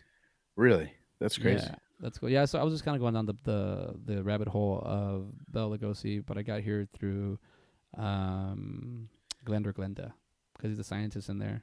Hmm. Just let's Now, see. you said 1931 was Dracula. Mm-hmm. Was that his first role or no? Let's find out. I don't. Let's find out. 1931. No, it was not. Oh, he starts way back. Back in 1917 was his first thing. Masked Ball. Wow. He plays Rene. Oh yeah, dude. He had a 14-year career built up to Dracula. Damn. That's crazy. Oh, that sounds cool. The Midnight Girl. Wonder what that's about. But check this out. And I looked up that Glen or Glenda, and the photos on there. There's some scenes from Ed Wood that are in here in the movie. Really? Yeah, like when he takes off when Sarah Jessica Parker takes off the I guess the sweater and gives it to Ed Wood, gives it to Johnny Depp. Like that scene's in here. It's got to be. I mean, this movie's got to be ahead of its time. Like Glenda or Glenda. Yeah. Oh, dude, for sure, man. This was taboo. This is taboo even today, I man. know it's so weird. Like it's 1953. We're 2021, and like they've had this discussion for a long But time. it's all about like, you know, these it's kind of like the Baptists, man. We still got the Baptists running around saying, "Oh, this is terrible stuff. This is terrible." And these are just people, man. They're just living their lives. Yeah, and they're But passing judgment. yeah, That's what exactly. happens. And Um, you know, like I said, I think whenever they're getting baptized, that may be some of the funniest shots. Is yeah, like, he's like, "Do you accept?" Yes, like he just says it. Like he was just waiting this entire time, and yeah. He's excited. then Buddy, well, he's excited because I feel like he just wants to get it over. Like he's excited. I just feel like he wants to get it over. He's not listening. He's not listening to them. He's just going along. He's like, Well, okay, this is what I need to get my money. Yes, you know. yeah. So how do you think? How did he get his friends to get baptized? Oh, Because they're gonna be in the because movie. no, no, no. It's because I mean, they have already made what, two movies with him. A lot of these people, but they just trust him. I Yeah. think that's really what it boils down to is they trust him, and they know like, okay, we'll go along with this. And plus, they're like a family. I mean, even by today's standards, I mean, they would probably be outcasts. So they form a group of people that they know and love and can trust and can be themselves around. I mean, it's probably just really deep friendship. That's what I would have to guess. I At think that was least a at least deep. at least in the movie aspect of it, you I know. think that was a pretty deep answer for. I think they're just gonna be in his film. I think it was the best. Like, I think it's No, just I because they mean, put him in the film. no, I think no. These you give a lot of love in that answer. I was like, I think it's just like we got to do this to get the next thing. Like, oh, I mean, they've already been with him before. I mean, they know they're. I mean, even they. I don't want to say they're delusional, but I mean, like the extra guys, they're is like the Bella Lugosi is like, tell him to fuck Boris. What is like oh, Boris? Karloff. Yeah, he's like he could fuck off, and then say that whenever they're in church. That's what Bunny says to him. Like Bunny. See, that's the thing. That's why I don't think it's about being in the film because Bunny is just like he doesn't want to be there, and you know it's obvious. If Planet Nine from Outer Space is Bunny's only film movie, he has to do that to be in it. Yeah, but why wasn't he in the other ones? It wasn't like he wasn't there. Well, It because wasn't maybe he like they didn't do weren't it. Maybe friends. he didn't do. I don't know. That's true. But it's You like know? maybe Bunny was waiting for the role because he wanted glitter. He was being maybe he was being a little difficult when Yeah. he was being a I little love how he difficult. tests the water too, He but he does it has with his shoes shoes on. on. But the way he does it, he just like I don't Well, want to do and this then with. yeah, and then just like coming out of the water too, he's so dramatic. You're right. He's just Oh, like, did you? like But it's contained drama. But did you notice that Ed Wood he only gets submerged a little bit, like a little bit in the water, and then they do Bunny and they just put him all the way in, and he no, comes out Bunny all. goes all the way in. It's That's not what I'm saying. them. Bunny goes all the way in. That's what I'm saying. Ed Wood only goes in a little bit, and then Bunny goes all the way in. And then when Bunny comes out, he's like, "Oh God!" He's all, it's all dramatic. But Ed Wood's is like, he's big old smile, gets dipped a little bit, comes out, big old smile. Bunny comes in, he like basically does this whole like I don't know 30-second little like Bill Murray scene of him being Bunny, and it's great. He Yeah, yeah, he dips him in. He comes out like, oh, like he's just pissed off. Like it's like you would think like he's the one that's the least amount that wants it, and what do you call it? He's and Bunny wants to just be in it, but he gets through all the crap, and Ed Wood he's kind of taking it in. He just gets it a little bit. Now check. I did like the opening credit scene on this. It has been estimated that the opening title and credit sequence costs more in adjusted dollars than the entire budget of any Ed Wood Wood Jr.'s films. So the title sequence alone in this movie costs more than all his movies. which honestly, that's pretty funny because it doesn't look. I mean, it looks like a miniature, so that's probably where a lot of that movie Oh, was, it looks or a lot nice of that though, money man. was. It Yeah, does. It looks nice, but it looks um campy. Like at the same time, like it's like toting that line, and I think it's just kind of getting you ready for the movie too. yes, yeah. You I know, think you're and right. it really Yeah, just kind of you have Jeffrey Jones at the beginning, and it's like, what am I watching? And that's kind of how Ed Wood movies were. You know, you have like the scientist and the buffalo running in the background. He was using all this stock footage. I mean, he was just like splicing movies together. that's true. And I thought that was really kind of cool. I think it's funny as we're switching over to Black Mass. I hit Ed Wood and it has the movie poster with Johnny Depp on it, but then to the right it says the trailer, like play trailer, and And it's it's the Bill buddy. Murray. It's Bill Yeah. Murray about to get dipped, and then that actor, the guy that plays the preacher, I think he's gonna be a repeat offender or he's gonna come out. I remember him being in a few movies where I was like, that guy kind of does piss me off. Like as a kind of like a villain or like antagonist. So somebody we did forget real quick on this movie before we move on. Max Casella. Remember this guy? What He was was he in, dude? he's the I cop. he look. Yeah, no, I know that, but what? He's a repeat offender. No, I think maybe, but he's been in a lot of movies. I I don't remember think like he was. I was looking him up because I thought so too, but I didn't think he was. Newsies, man, that's where I know him from. The Newsies, which is a musical, if you could musical guess. with Christian Bale, Um, right? yeah, yeah, one of Yeah, Christian Bale's first movies. yeah. Oh, you know, what I'm saying like it wasn't his first, but No, but he was super young. Like yeah, he's not the he's like Christian in Bale his man. teens. Yeah, Yeah. Oh, he also came out uh, with Rise of the Sun or something like that, or Sunrise. yeah, right, yeah, Oh, something like he's that. also so this guy's also a very stage theatrical. He's a performer, so you might not see him in film, but he's definitely on stage. Oh, So the cop, Max, yeah, Max. Yeah, let's yeah, see he's a New here. Yorker guy. Because I was like, I'm. He was also in Sergeant Bilko. There Okay. you go, Sergeant Bilko. That's the one I was remember because he does like when he was younger. He's older now, but when he was younger, he has like a cinema face. Well, he Like has like a face of like a kid, you know, yes, like a childhood actor, but he wasn't. Yeah, he kind of was. Don't get me wrong. Like, yeah, he's. you know what it is. You know what I'm Maybe it's saying? like maybe like our buddy David Comoltz. Like you know how he like when he was younger, Krumholtz. Yeah, yeah. yeah he has that like older man feel in the younger body. Hmm. I think maybe Yeah, that's what it is I with this think you're kid. right. Yeah, Because but I even in remember 10 Things I Hate About You, he felt old. yes, You know, like he was like, okay, this is the a more high mature schooler, but he one. felt, Yeah. yeah, not even. Yeah, yeah. I mean, that's the best way to put it. But But Barry Lowenstein's freaking Bogey Loganstein's party, he crossed him, so he had to get him back. But outside of that, that is an immature way to get back. But he's in high school, like that's what you do. yeah, that's what you Man, do. I could have sworn I seen him in a lot more things, but I think it was just maybe his performance in Sergeant Bilko on Newsies that really sticks out. I'm Yeah, seeing all this other stuff. I'm like, I don't remember him in any of this. me I don't. neither. I feel like he was also a voice actor because, man, once you get in that voice He acting was in money, Courage the Cowardly Dog.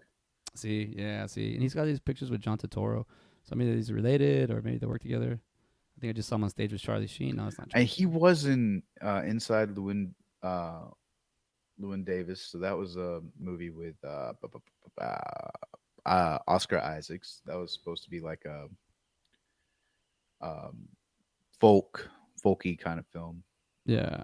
Let's see, he was in Big Mamas, like father, like son. Okay. He's friends with Bobby Cannavale. So I don't know Oh if yeah, I know who that is. they're in a lot of photos together. Yeah, Yeah, he's older CJ. It's just like, yeah, it's a grown up CJ. grown Yeah, up about that. basically. Yeah, grown up CJ. Oh yeah, I didn't C- even realize there's a lot of people. CJ, I if can't. you worked out a whole lot, Oh God, no shit. He's also I think he's like 6'4". He's probably way taller than me. he's an Ant Man. that's what he is. Yes. That's what's poking out the most. But and he's Also been in in a lot of stuff. also in Chef. But let's go back to real quick. And then the other guy, there's this guy. He played the other cop. He was in a lot of. I feel like Yeah, he was in. Brent Hinkley. I feel like he was in stuff. But when I click on him, I don't. No, I think you're mixing him up with another. He looks a lot like an actor who, oh, what's his name? It's I like know you're Ben talking about. something. Yeah, I know you're Ben, talking about. yeah, he was. Yeah, you know who I'm getting at. Yeah, I know They you're look talking about. very So he's. similar. Yeah. I think you're right. You think you're right because I'm looking at this and you're right. It might be getting them confused. Is Vincent D'Onofrio a repeat offender yet? I don't think so, but it seems very, very similar that we would find him here.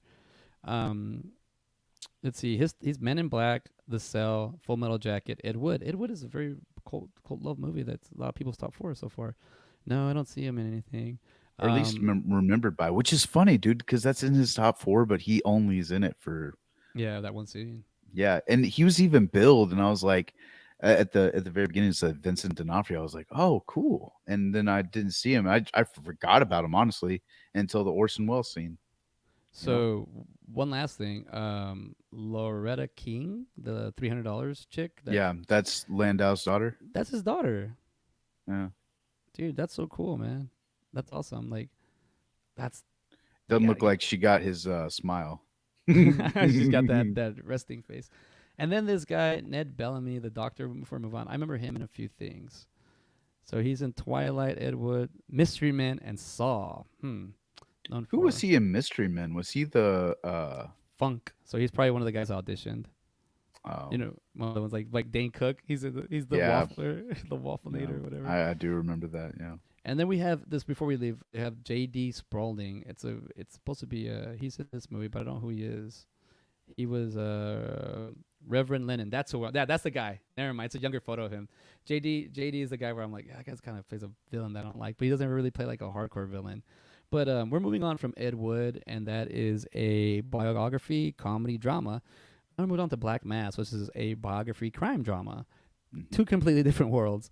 I don't even know how to begin with this. This is like, honestly, dude, out of all the movies we've seen, for this movie to be 2 hours, I think it needs to be more. Really? I felt I like thought. it was. I thought it was too much. You think I Black thought Mass is too much? I thought it could have been trimmed down just a tidbit. Um, One thing that I noticed that I wanted to bring up immediately, um, after he has scenes with his wife and John Conley's wife, after those scenes that are like really intense and he's kind of like intimidating, you don't see them anymore. That's the Are last they time you dead? see them. I don't know. That's what I'm saying. I feel like he killed his wife 100%. He killed his own wife. Yeah. Yeah, I felt that I too. But feel even the way, because I mean, you got they don't talk about it and they never bring it back up. That's a great like a point. And also, I'll say this: like you see him the way people cross him, he kills that guy in the bar crossed him, he just yeah, shot him in the head. So I'm pretty sure that I'll pull the plug on my own kid. God, this is a tough movie, man.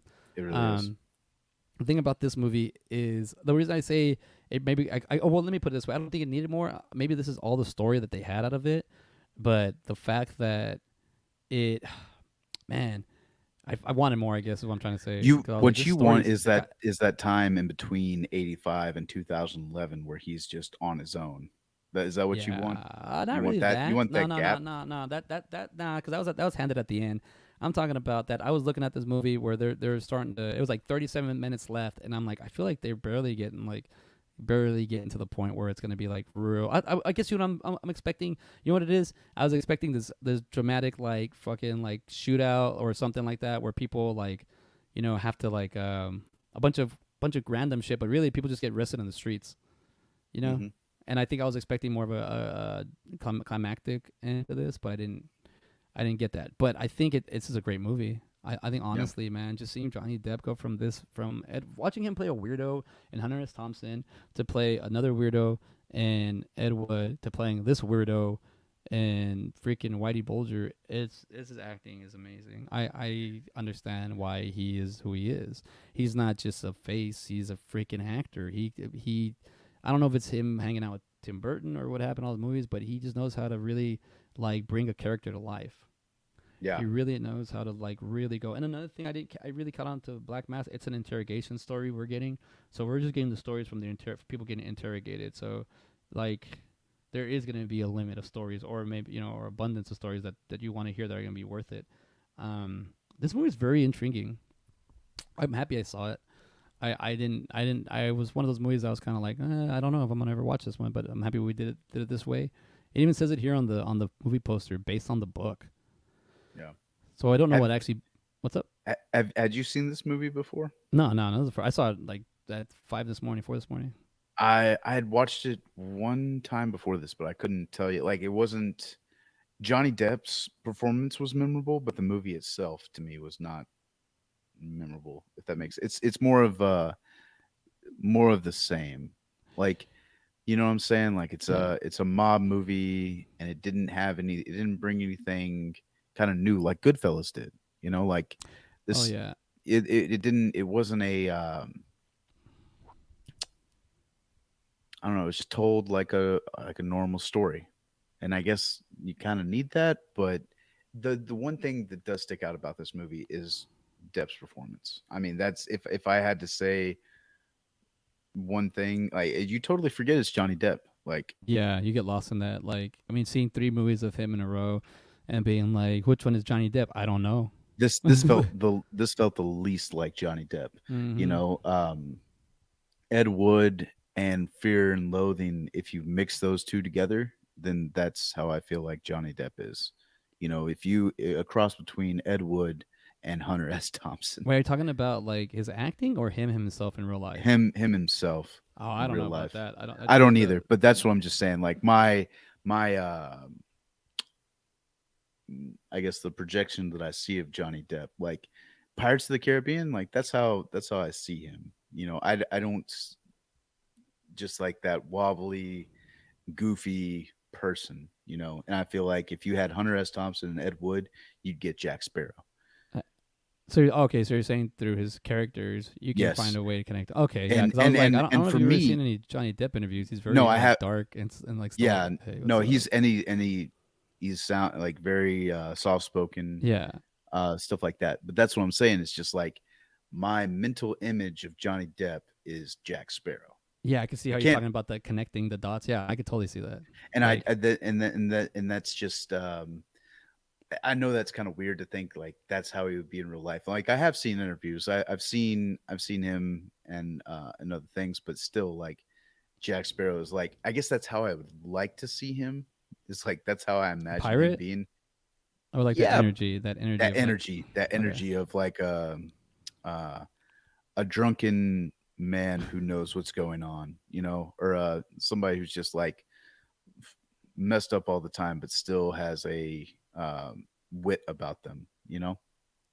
yeah, I don't, yeah, I'm totally, I'm with you on the conversation, but I would see it as and my thing is that Johnny Depp gets so lost in the characters that I can't tell what the hell. I believe the character. I don't think that's Johnny Yeah. Depp. No, no, no, no. You know what I'm And saying? Like, yeah, no, yeah, but see, and I if I think had to cling to a character that is that Johnny Depp has, is Jack Sparrow the first Johnny Depp character that you relate to, or is that the one? I mean, not relate to, but you can connect, or is that what is the first Johnny Depp movie you've seen?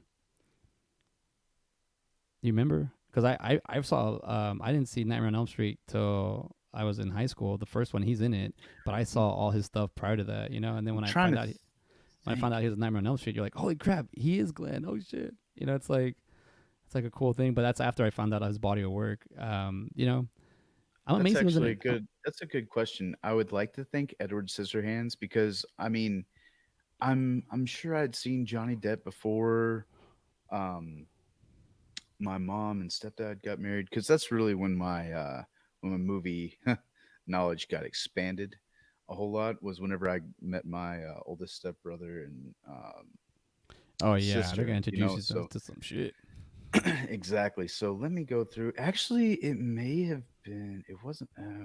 Quite possibly could have been Sleepy Hollow. dude. Um, That's I love that and movie. and then, um, what's eating Gilbert Grape? That's another one that I remember. I remember And then watching that in theater. I think it was Edward Scissorhands is what they showed me, and then after that, it would have been A Nightmare on Elm Street. if not Sleepy Hollow. It was probably Edward Scissorhands, then Sleepy Hollow, then Nightmare on Elm Street, because, and then after that would have been Fear and Loathing in Las Vegas. Okay, no. After that, it would have been Pirates of the Caribbean because that came out in 2003. Yeah. Okay, so yeah, that's probably my timeline on Johnny Depp because let's see what other Tim Burton movie. Yeah, it was just Edward Scissorhands was the other one that's like kind of a kids movie, but not really. Yeah. Well, Edward Scissorhands is not a kids movie. It's just such a fantasy movie that it's okay for like kids to check it out. I would seem like because it's such a world that doesn't exist, but in our minds it could exist. You know, in that fantasy realm. Um, Yeah. Oh, okay. it is not a I'm Michael Anthony Hall getting pushed out a window is not a kids It's a movie. kid. It's a kids movie, man. I mean, Mufasa getting pushed off a wall a mountain by his brother into stampede of what is it whatever Wildebeest. wildebeest. So you see, like that's a kids movie, but not not this one. No, this is a coming of age story, and I consider that a kids movie. Like, That's okay, right. and whenever I say kids, I mean like I know what you're talking about. I'm just with you because 8 to 14.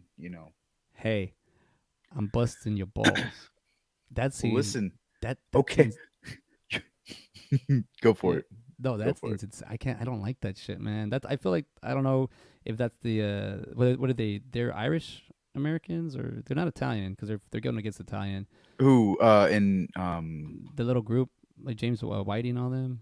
Oh yeah, no, they're yeah Irish because he's helping the IRA Yeah, at the yeah. end. Yeah, It took me a that's while to get that. I was like, "What the what individual retirement account? Who has IRAs?" I seriously, dude. I was like, "What is the damn thing?" And it was no, it's the Irish people, and that's. I mean, he eventually got caught, you know, like that. But I mean, the story is just insane. Like they're actually backing him up. Um, do you want to go through the list real quick of all these stellar actors and actresses in this movie? yeah. We got a lot of them. There's a lot, man. Johnny Depp, Benedict Cumberbatch, Dakota Johnson, Joel Edington, Kevin Bacon, Peter Sarsgaard, Jesse Mhm. Plemons, Rory Cochrane, which is a repeat offender. What Uh, was come on, Rory what? Cochrane is so hard to freaking patch, but it took me a second and be like, Scanner Darkly. Oh, dude, It's how so did I weird. forget that? No, dude. I was if I didn't have I the because I was like dazed and confused. Like that was the first thing that came to my mind. It wasn't Scanner Darkly or anything. It was like dazed and confused. no, it took me a minute to realize that was him because I was like, that looks like Rory Cochrane, and then I hit the screen and it told me the player. I was watching on Amazon because I I rented it. I did have to look and double check too. Yeah. Yeah, dude, it's crazy how he plays that character. The thing about Johnny Depp as Whitey Bulger, it's Johnny Depp, and we know that. But then you start seeing the actions. I mean, when he kills the what's her name, Juno, was that her name? The Yeah. what's her, yeah, Oh, Juno she's a Temple. repeat offender. What is she in? Year one. You're that's right. That's right. Dude, that's a throwback. Yeah. That's a yeah, dude, you're right. She is a Juno one. So that's already two. When he kills her, like that, she's on that one little scene, but man, he kills her. That's like a hardcore, and it's Stevie, and it's like, dude, that dude messed up, you know, like now somebody else Yeah. has to pay. And when Well, you read, that's and dude, the way it went, like the conversation they had, it was just like, oh, it's just cringy, man. Like yeah, you that's true. thought Oh, this, right before yeah, he, because and, he was like, you went and fucked your stepdaughter, and then now oh, he would this correct is. some stepdaughter, like it's not even. Mhm. It's just he goes, yeah, you messed her. Well, and because well, he says stepdaughter to because he says your wife's daughter, Yeah, and he and goes, I feel like that makes it that makes him feel worse. That it's like you're doing this to your wife. Like Whitey's trying to make him feel bad about that, and he's like, stepdaughter, and that kind of takes the sting away for yeah, him. You know? but I mean, like, but in retrospect, I'm like, that's worse. Like, that's stupid. Like, just stay quiet. But he Yeah. knows because even the way so just real quick on that part, do you think? Because I when I finished watching this movie, the first thing I was like, two things I caught at the end. I was like, freaking Stevie basically did the time for Whitey Bulger. Is what I'm thinking Hmm. because he didn't get caught. Whitey Bulger was free till 2011, and then John Conley, he's a true Southie. He had Yeah. 40 years and he didn't say shit, dude. I was Yeah, like, John that's Conley was the one who. who did the time for Whitey. Kevin Weeks and Stephen Fleming did not, because they were rats. And he says at the beginning, he's like, "I'm not a rat," but then he tells them everything. You know Yeah. it so, but in they were just trying to get reduced sentences. They were just trying to save themselves, because hell, if they catch, I mean, they're caught at this point. They have all these crimes against Whitey anyway, so why not just tell them and get a better sentence? Yeah. Um, so but yeah, John Conley. I mean, it, it was kind of like Ed Wood looking up to Bela Lugosi. John Conley looking up to Whitey Bulger. He helped him out that one time and helped him through. I don't know if it's a looking up thing. I think it's more of because it's more like street talk, and I'll say that it's more of him. Like these are equals because we've seen each other from the beginning. We hung out with each other. This it's not like a. I think they were friends. They were friends Uh, growing up. but he's obviously older than him. Whitey Uh, is I older get than John Conley for sure, I and get Bill, because Billy is the younger. It's John Conley grew up with Billy, and James is the older brother, and Hold on. so So John that's Conley and what. Billy were okay. Yeah, I'm sorry, I'm getting them backwards. Okay, let me see real quick. So Billy's the younger one. Yeah, Billy's the candidate, and he grew up with John. John And then and Whitey Bulger's, John. but Yeah, that's the thing though. They know each other. It's like I don't know how to explain it, dude. it's not equals. No, there's no equal with Whitey and John Conley. John No, Conley no, is no. working for You do Whitey. you. I never got that in there. Yeah, I did. I got that just John that Whitey's just in charge. I didn't really hear. I didn't feel like there was like but I know that going into the story. Yeah. These characters don't know that, and as I'm watching it, I don't see that. It's not really that he's his superior. It's that he's the one because at the end he doesn't give him shit. Really, Whitey didn't really give him anything, and then even what's his name, Morris, John Morris brings it up. He's like he's the one over there struggling because he's like letting him get away with this shit, and he's not supposed to. Well, that's So that's why I'm saying that John is working for Whitey. I mean, it's not like said, or it's not, no, I don't. But see, explicitly. the way you're saying it is like you're making it seem like there's a hierarchy there. There's no hierarchy. It's No, there John. there is. It's Whitey taking It's advantage of John, and it's John trying to like. It's because John's being a no, sassy. John's being a no. sassy This guy, dude. this is like The Departed with Matt Damon. This is the same thing. It's not necessarily that, Nah, it's dude. not that Whitey Nah. told him to go join the FBI. It's that he is in the FBI now. You think he went through all this time and then has no loyalty to the FBI for no reason? No, let me tell you this. It's because it brought him back. He's back home. It brought him back to where he's comfortable. Even when he tells his wife, "You married a street guy," like that's like they're doing old school rules. This is in the '70s. Like there's still a lot of your word is still a lot. There's no anybody here to badmouth you. Hear somebody badmouths you, you're gonna something's gonna happen to you. You know, this is I old school. no, no, no. The loyalty means a lot to him, but he's not loyal to the FBI. He's not loyal to his country. He's loyal to Whitey. That's what I'm saying. It's like this. It's not a But long you con can't. as far as Whitey is concerned, but for John, this was his intention.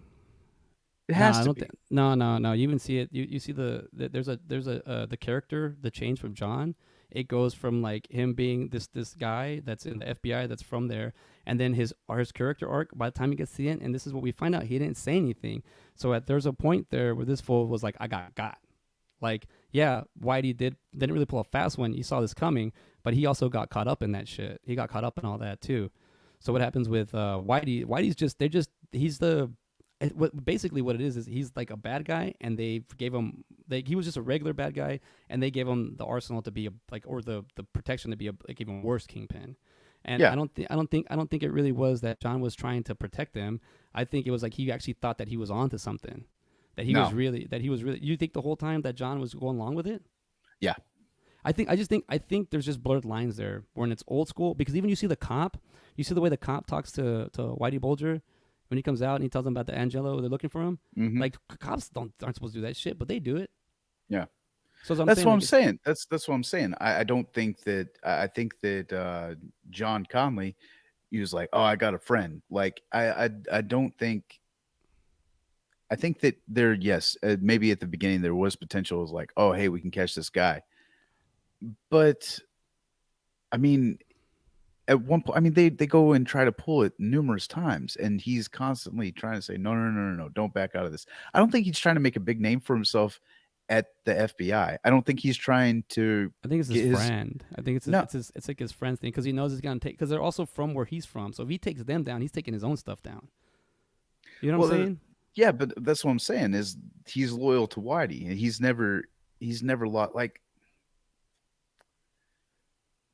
okay, that's you know what I'm saying. That's why I feel like it's a lot like The Departed, without explicitly saying like, "Hey, go to the FBI. I need you to be an informant for me." Because I Yeah, mean, because essentially, John Conley is an informant for Whitey Bulger. That's why he is able to escape. That's why he's able to get away. And well, the thing I is, it's not like he gets away from anything. It's that he shoots the what's his name, Brian Holleran, not Brian O'Halloran, Brian Holleran. He shoots him, and then they go, dude, you saw him in broad daylight. So it's not like he's like, it's not like he's getting away with in the cat. He's just doing shit, and they're letting it. He's telling him like, we gotta let him do it. Like he's got to go through so we can get a bigger. Like he's talking about the bigger picture, which is the Italians, which I think they ended up getting. But was it? Was it the only thing they needed to do was put the wire in the house, and they did it for him? That is Yeah. that the only thing? Is that the only thing they actually did for them? Hmm. So it's basically And gave him the place where they're at. Yeah, he gave him the okay. address. So that part right there. So they talk about that. Like how come What's that? everybody knows where he's at except the FBI? Well, yeah, it's because nobody will talk. Well, that's right. That's I guess, and that's what I'm saying. Like I feel like Conley is keeping the FBI off Bulger's back so he can get something, but in return he's giving him shit.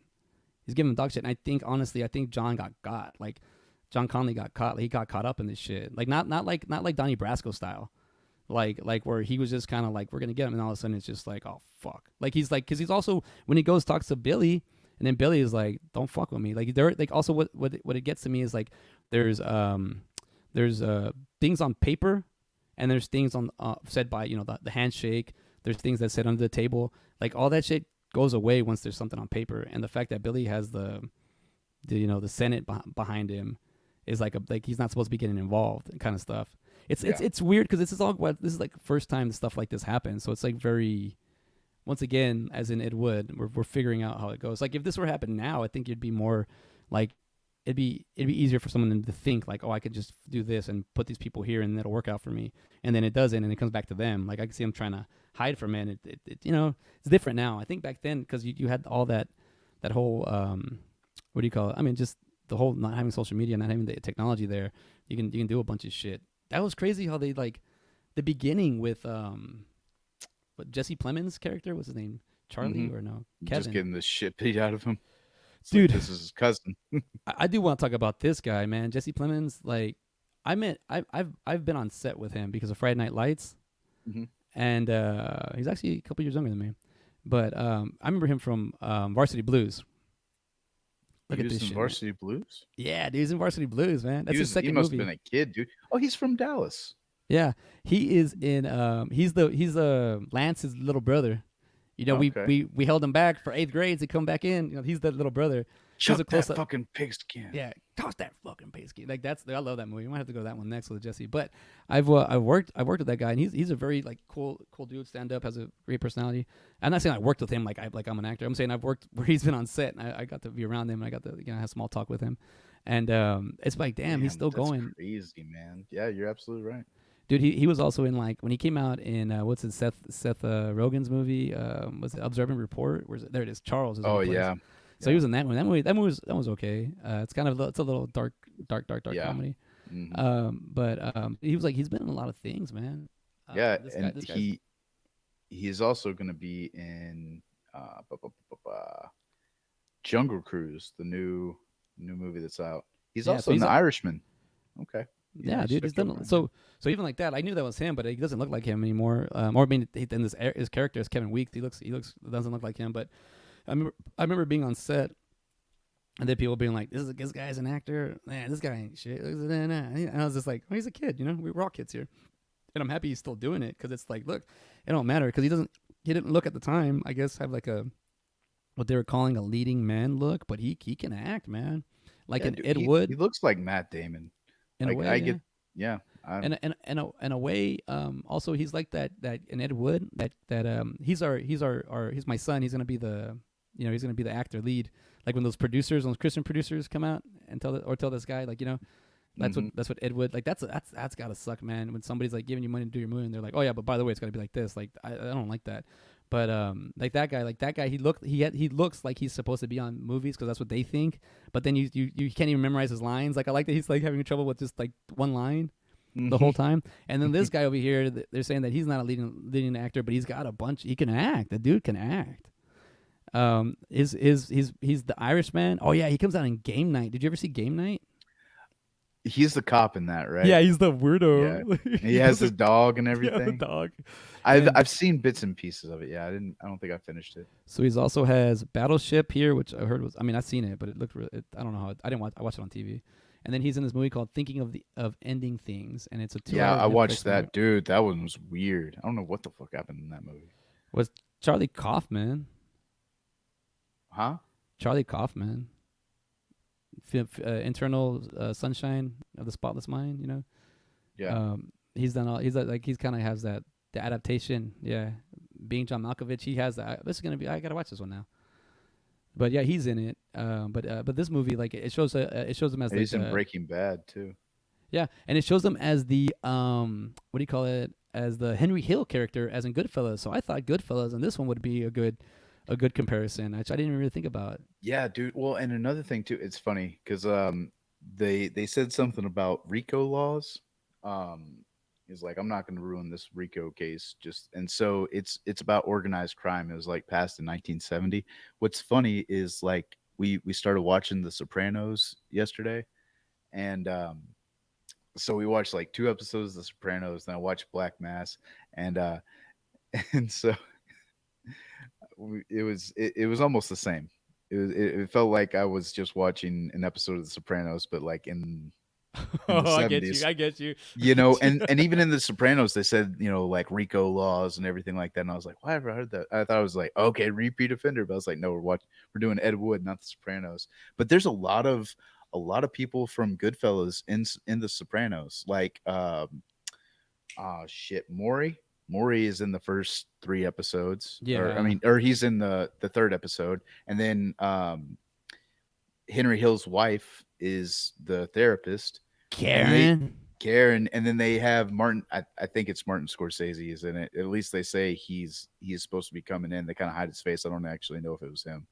Um, but yeah, they even mentioned they're like at the very first episode is like everybody going Henry Hill and selling their life story and da da da da. It's making us difficult for gangsters and all this other stuff. I was like, okay, cool. Like I was So they're really using enjoying it. they're using like the real life like facts in Yeah. Sopranos. That's Uh cool huh. that you're able to go back and see that because also I think we had talked about that in Goodfellas. We had talked about like a lot of the characters are reused from Scorsese's movies. Like they're all Yeah. Italian movies. Hey, Hmm. you need an Italian actor? I saw somebody Well, do a post and Maury played like a Hasidic Jew. Like he had and that was funny because like that was his character in Goodfellas, you know. And there's actually going to be a prequel movie to The Sopranos coming out oh yeah, his son's on supposed to HBO be Max. Yeah, dude, it actually yeah. looks really good, and Ray Liotta's in it. So they're really coming full circle with all that. But yeah, James Gandolfini is a great actor, dude. Yeah, great Is actor, dude. is His, too his son soon. his Too son has a soon. lot of big shoes to fill there. Let's see if we can do it. I saw the preview to that, but I'm like, okay, we'll see. I can't judge a show Do by you its trailer. I have a question for you. What up? You definitely can judge a show by its trailer. Don't lie like that. Um, What do you mean? You can't judge a show by its trailer. yes, you can. Yes, you certainly can. If you see a badass trailer and you get a crap show, Yeah, but that's your own fault for not seeing that all the good parts were in the trailer. Um, did you see the trailer for Jungle Cruise? I've seen half of it. Do you think it's going to be good? I don't know. I'm not gonna say no because it has that Jumanji feel, but I haven't seen I Jumanji was thinking 2. Pirates of the Caribbean Well, what if it's a feel. Jumanji Pirates of the Caribbean crossover? Well, this depends. The last few movies that Disney's been coming out with, we'll see. I don't know. I'm not gonna pay to watch it. When it's free, I'll watch it, or Yeah, if it's a it's like subscription. November. But Yeah, yeah, I'm not gonna pay to watch. I'm not. I didn't pay to same. watch Black Widow. I'm not gonna pay to watch this. Oh, I went. I Um, went and saw Black Widow in yeah, I mean theaters. It was that fantastic. that's what he says. We'll find out on October 6th when it's Oh, free listen, man. December.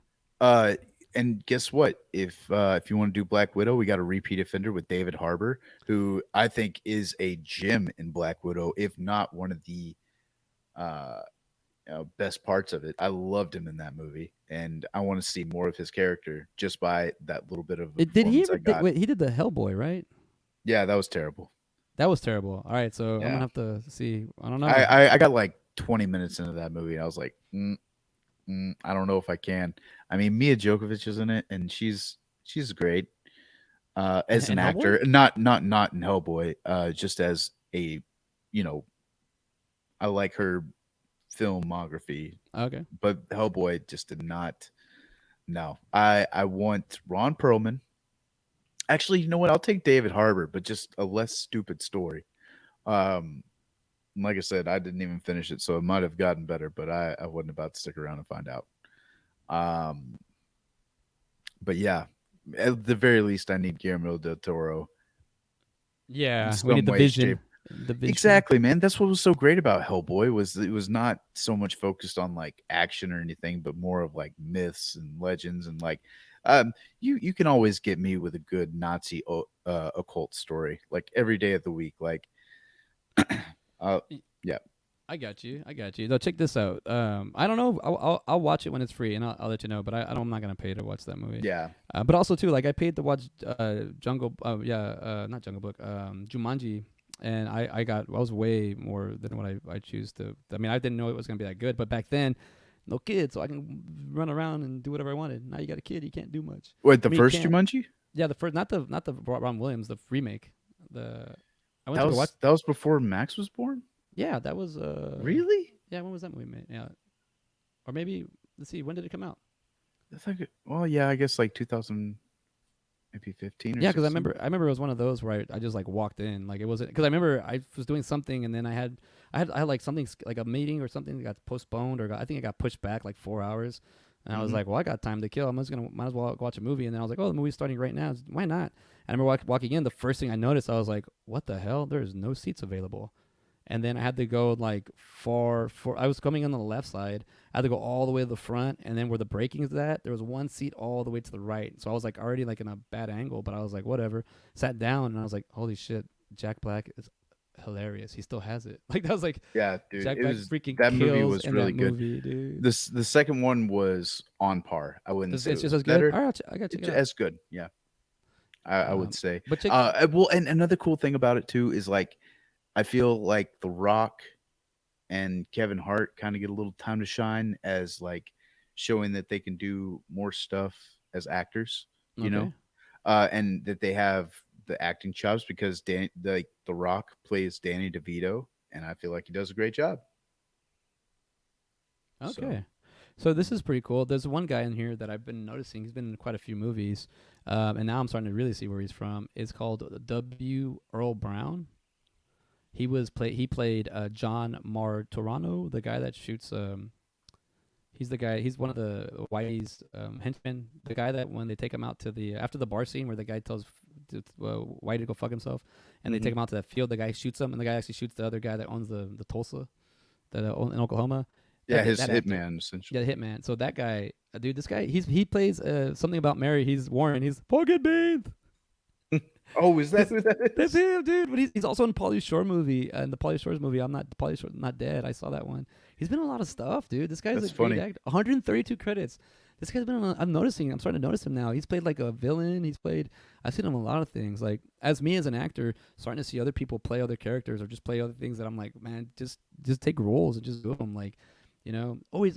He's Kenny in Scream. He's a repeat offender. That's what I wanted to bring up. Oh, he's the driver. The driver, yeah, he's the guy. He's like, oh, 5 second delay, and then he gets his throat slashed. Oh man, Repeat offender, I found repeat you. offender And this there. is look, read his IMDb real quick. As a rule, W. Earl Brown does not usually speak of himself in third person. However, the Internet Movie Database will not accept biographical information written in the first person. Therefore, W. Earl Brown was born and raised in Western Kentucky.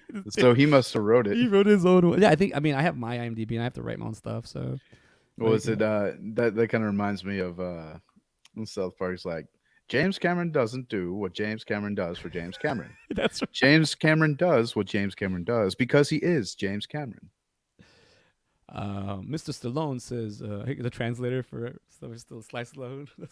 Let's see. One other thing of note, because W. Earl Brown gets asked it often, and it seems hoity-toity as speaking of himself in the third person. The W was added to his name upon joining the Screen Actors Guild. The guild has rules that actors cannot have the same name as another actor.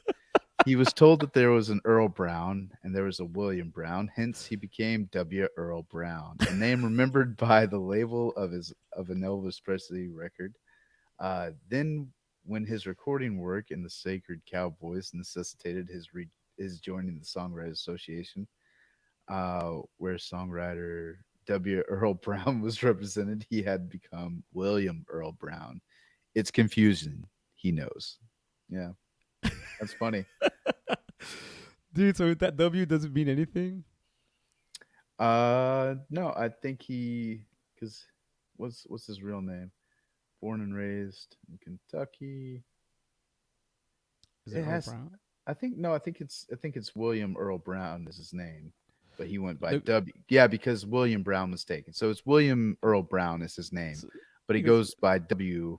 Earl Brown in the movies, and whenever he's a songwriter, he's William Earl Brown I like because the way he there's wrote already a this. W. Yeah.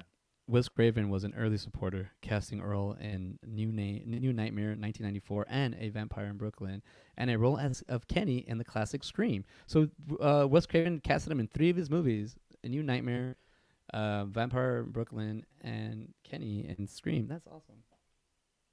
Yeah. So that's awesome. You got to work with Wes Craven, one of my favorite directors of all time. But that's funny. This guy, like, he's a repeat offender, but look at he's actually funny. He's got all this Yeah, stuff. dude, he's got a little. We can view his agent, publicist, and Look at legal on this. IMDb Pro. Attended the theater school of DePaul in Chicago with classmates John C. Riley and Gillian Anderson. Oh, that makes sense. That's why it's so funny. He's just yeah, dude. Okay, so his top four: Deadwood, Something About Mary, Preacher, and Black Mass. So Black Mass, he's his number four. That's pretty interesting. Yeah, because that's all he plays. It's a crazy character to play like that. Like all talk, all walk, no talk. He just shoots, kills, and like does what he's told, like a dog. You know, it's like Yeah. insane. Like, I mean, you know, I was also wanted to talk about like, real topic before we move on.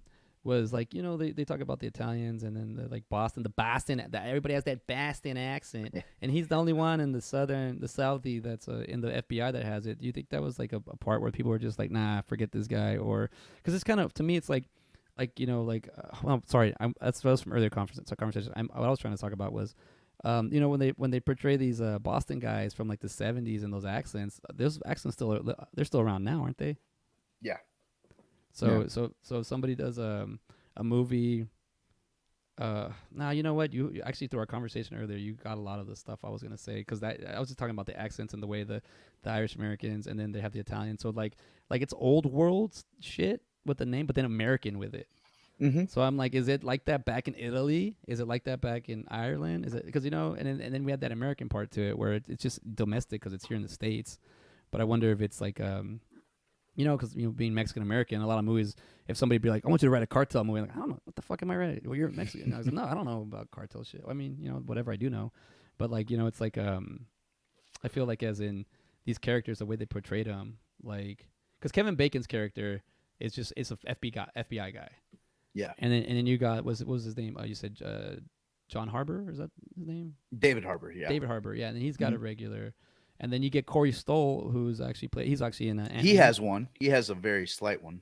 Is it okay? So so he's Yeah. from there. So now that's the guy. That's the character. And before Yeah. we They're, forget, Adam Scott's in this movie too. But but is his he a character, repeat offender? I feel like Adam Scott's a repeat offender. he's in a lot of shit, dude. And he looks the same too. So he's another. Yeah, dude. He can't hide his face. You know, the only movie that kind of sets him apart from all his other movies is Step Brothers, where he's a dick. You know, he's really kind of an easygoing guy. You haven't seen The Who, Secret Life of Walter Mitty? no. He's a dick in that one too. Oh. Like Well. he is the He antagonist. got in his that movie. practice in Step Brothers, so But he also does that stupid hug at the end. yeah. Dude, look at this. He's his top movies: Step Brothers, Secret Life of Walter Mitty, Friends with the Kids. So that has like all the SNL crew on it, and then it's Torque. Torque. Yeah. He was in that movie. Wouldn't Yeah, didn't it I have think like he was an Ice agent. Cube or some shit I, like that? yeah, dude, I just saw something that Faison Love is coming on these interviews on YouTube, and he's spilling the beans about movies. Uh And huh. they talked about how they tried to get rid of him in that movie, and he tried to get fired from that movie, but he was in too many scenes that he just had to stay with it. He was like, I was trying to get fired. They said, Nah, I already got you too much. He's like, damn it. It's like even like you get tired of jobs. I guess that's. I mean, I don't know. I'm one of those like I'm grateful, thank you, and even if it's a crap, I'm like I'll take this crap. But it could be like they've been giving you crap, step your shit up. But what I want to tell us, real quick, while we're moving on, check this out. Many of the murder scenes were shot in the locations where the real life murders took place. Wow, what do you know about that? That's creepy. Very creepy. That's very Tim Burton like. Yeah, exactly. Johnny Depp tried multiple times to speak to James Whitey Bulger while preparing for the role. Holy crap! I Because guess he he's didn't. I guess he tried. He didn't. He wasn't successful. yeah. And it says Johnny Depp said that this is his favorite out of all the films he has done. Whoa! You know what? I thought I read this for Black Ed Wood. Mass. Really? They It's got his Tim character. Burton.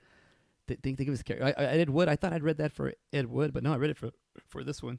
Yeah. So check No. this Well, out. I mean, no. You read that for Tim. That's Ed Wood was Tim Burton's favorite film. No, I thought I read it on. I had read this earlier, and I thought I read it on IMDb for Ed Wood and Johnny Depp, and I just found out on Tim Oh. Burton. And as I'm going Okay. back, I'm like, no, it was at Black Masses when he said it, and That's I was like, interesting. I wonder why. but dude, look at the character it is. Like, look at Johnny Depp's like growth as an actor. Like, this is something like as a murderer, as a biography, a real life character. It's not a fictional character he's creating. I He's basically reenacting things. and I think, well, no, even with this, I mean, it's kind of like Ed Wood. I mean, you're still creating a character. You know what I'm saying? Like No, these are no. Well, let me put it this way. You're right. Ed Wood is a character, and we probably could find footage of whatnot to put to find it how he got his. Because what if Ed Wood doesn't sound like that? You know. yeah. What if that was Johnny Depp's take on it? But what I'm saying is like this is like a murderer. I mean, Ed Wood's like I would like to know more about the army stuff, but he shows you the fun stuff about him. But this Black Mass just shows you all the actions that Whitey Bulger does. Even like, I think you made a good point about talking about his wife and the baby's mom or whatever. Hmm. Like they're gone. Like he just gets rid of things, you know. And I think that might be something that's underlining that maybe I want to go when I go back and rewatch this. Like, are there characters that are there in one part and then gone? You know, after Yeah. shit hits the fan. Like that's a good thing. This movie's not That very. and I also want to say, like, that's why I think John Conley was. I think you were right. I think at first he had intentions of just getting. I think that he was progressively a little bit more influenced by Whitey as it went on. But as far as protecting him and saying like he's not doing any wrong, like he's known, dude. I mean, No, I'm not saying he's not doing anything wrong. What I'm saying no, is no, no. these are I'm saying that John Conley knew what yeah. Whitey Bulger was doing, and he was complicit, and that he was protecting him, and that it was whether he got into the FBI with intentions of good or not. Let me clean it up for you real quick. What I was trying to Yeah, say is that like he's from there. It's really hard for you to turn on somebody if you're loyal. And the fact that he didn't say anything for 40 years, that just shows yeah, me how John Conley wasn't protecting him. He's just being a Southie. He's a true Southie. That's why I started off with that because he's in the hole and he didn't knock him out. And there's a lot of people in this movie that beg for their life and he still kills them. yeah. Even the guy Well, at the end and when he chokes them, you know what I mean? Like they beg and then like, he still does it. Where Conley was just like, well, I mean, it's like watching some one of the dudes where when you're from like moving on up and you want them to be good too. So it's kind of like you want to do well, you want them to do well. I don't know, man. It might be like I might be thinking too old world on this. and and the reason I think that he looked up to him even from a kid, like, you know, oh, they even have the saying in here. I mean, I don't know whether it was John Conley saying it or not. Do I have like a little Boston accent going on right here? I don't Yeah, even do a know. little bit more, a little more. You know, a little John Conley. I mean, he said, you know, you're out there playing cops and robbers, and you even get a little blinded on who you're playing with. I think that was. I might have gotten mixed up with Sopranos, but I'm pretty sure they said that like whenever they're playing, they're out there in Southie playing cops and robbers, like you forget which is which. You know, you don't. The lines are blurred. you Yeah, forget who's. that's the saying. So real quick, so Corey Stoll had a very little Boston accent, but he's from New York. Now check this out. Um, like Benedict Cumberbatch, what is he? Yeah, him and British? Joel Edgerton They're are British, Australian, dude. British, yeah. Yeah. So, yeah, And so I it's think like Joel Edgerton's British too. he's And British too. Yeah. Johnny Depp's always playing like an English accent and shit like that. No, So he's I Australian. Joel Edgerton's Australian. oh, is he? Yeah, Okay. and Benedict And Cumberbatch. so Yeah. with Joel Edgerton, we're going to move into Star Wars because he plays Uncle Owen in episode 2 and 3. So yeah, we could go there. But yeah, no. I don't know where you just sidetrack. Where you go on your own show right there? Did you just we No, did too much? I'm just telling you where we're going after Oh, whoa, this. let's find out. Keep Yeah. telling. Wait, you're doing two thoughts at once. Do what were you saying? Or they're both not American, and they're doing the Boston accents. Bastin. Well, I feel like that one's an easy one to I don't know, do. man. Is it What do like you mean? I like Benedict Cumberbatch's, but Bastin. I mean, I you like no. that's the thing is like, oh, we have a repeat offender. We have a Who? repeat offender with Bill Camp. What is he? Uh he was um he was Callahan, the guy in Miami that they killed whenever John Conley was down there. Yeah, but what is he? Oh, Joker. Joker, Detective Detective Garrity. Garrity. There you go. Hey. So put it this way: you have these two guys, Benedict Cumberbatch, which aren't even born here, and I like his Boston accent because it's very in a Benedict way, very deep but low at the same time.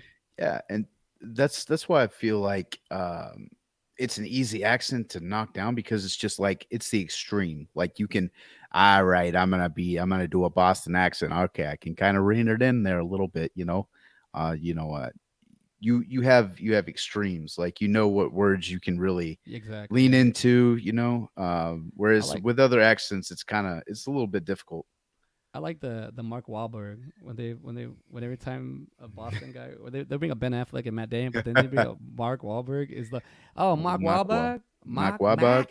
Mac, what are you doing over there, Mac? Who the fuck Like do there's you think you are, huh? oh you said the key word today. Yeah, you said the word because in this movie the word fuck is said 254 times throughout the film. Ding ding ding ding ding ding Fuck yeah, it is. I mean, we're in fucking Boston, man. We're in fucking ding. Bastard. Southie, you know. No, that's I like doing that accent. It's a lot of fun too. All right, so But we do got to rate because I we're running low on the time. all So the time, let me get my let's get get you your you handy do dandy. your I yeah. I got to get Rotten Tomatoes going because my shit's running so slow. It'll All probably right, take get about those 10 going. minutes. I got everything up, but let's start off with the Ed Wood. It was a budget of 18 million and box office was 5.9. The IMDb score, whoa, okay, out of Wait. 7. You said what was the? How much did it cost and how much did it make again? It was this is backwards. 18 to make and it only brought in 5.9 at the box Oh, office. so it was kind of a stinker. Well, yeah, but this is one of those cult classic films, so I don't know how they do the release for the DVDs and whatnot and Ah, VHSs. So because that still goes in there. But check this out. I mean, it's got a it's got 170K stars, and it's out of a 10, it's got 7.8, which I'm like, that's pretty damn good for a movie that tanked at the box office. This is probably one of those other marketing things, or I gotta look into that. Maybe this didn't. It was just not at the time. It was not a timepiece, but it had to be made. Um, what you got? You got the Rotten Tomatoes, yeah, like I said, and it's by it's the way, taking forever. I got it up if you need me to. But by the way, Rotten Tomatoes, they do stink, man. I had some tomatoes and the car go bad. And I was like, holy crap! No wonder they call them Rotten Tomatoes. I was like, this shit really stinks, man.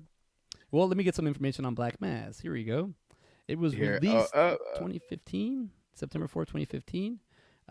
Its budget was 53 million. Its box office was 99.8. So it almost doubled what it went in with.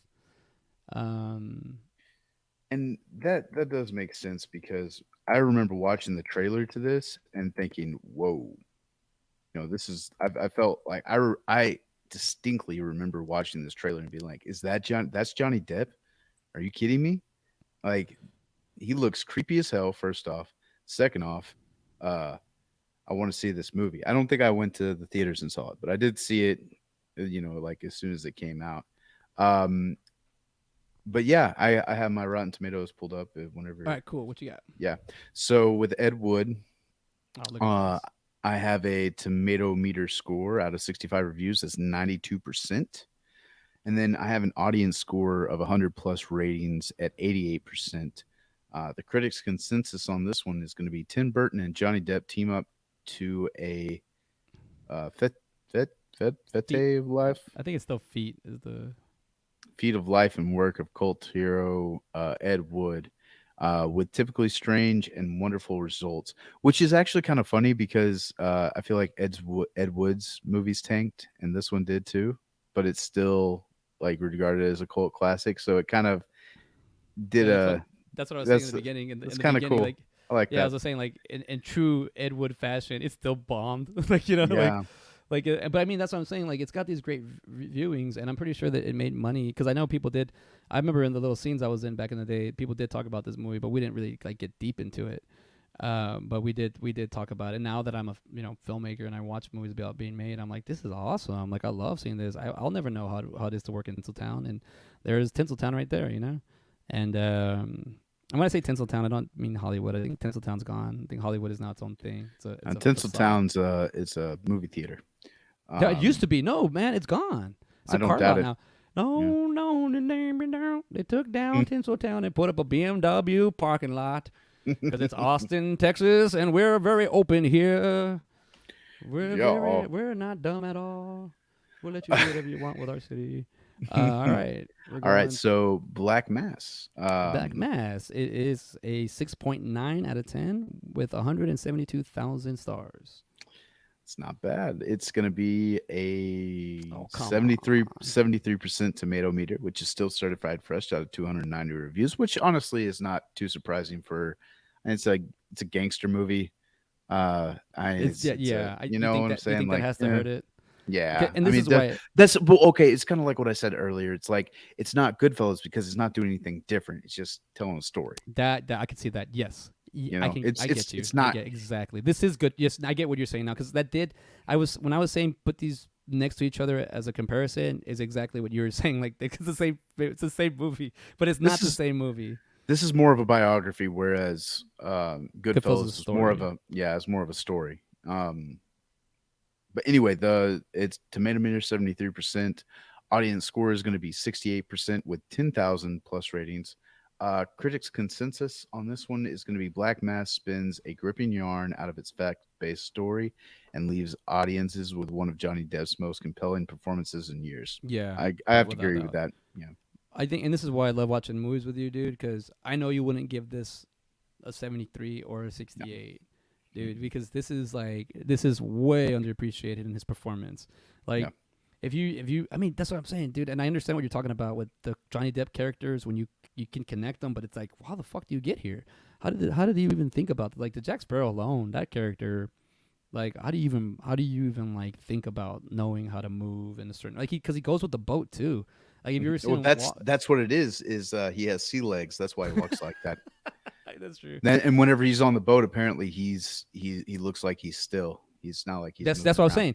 That's what Yeah. I'm saying. It's like it's insane how you can like as an actor.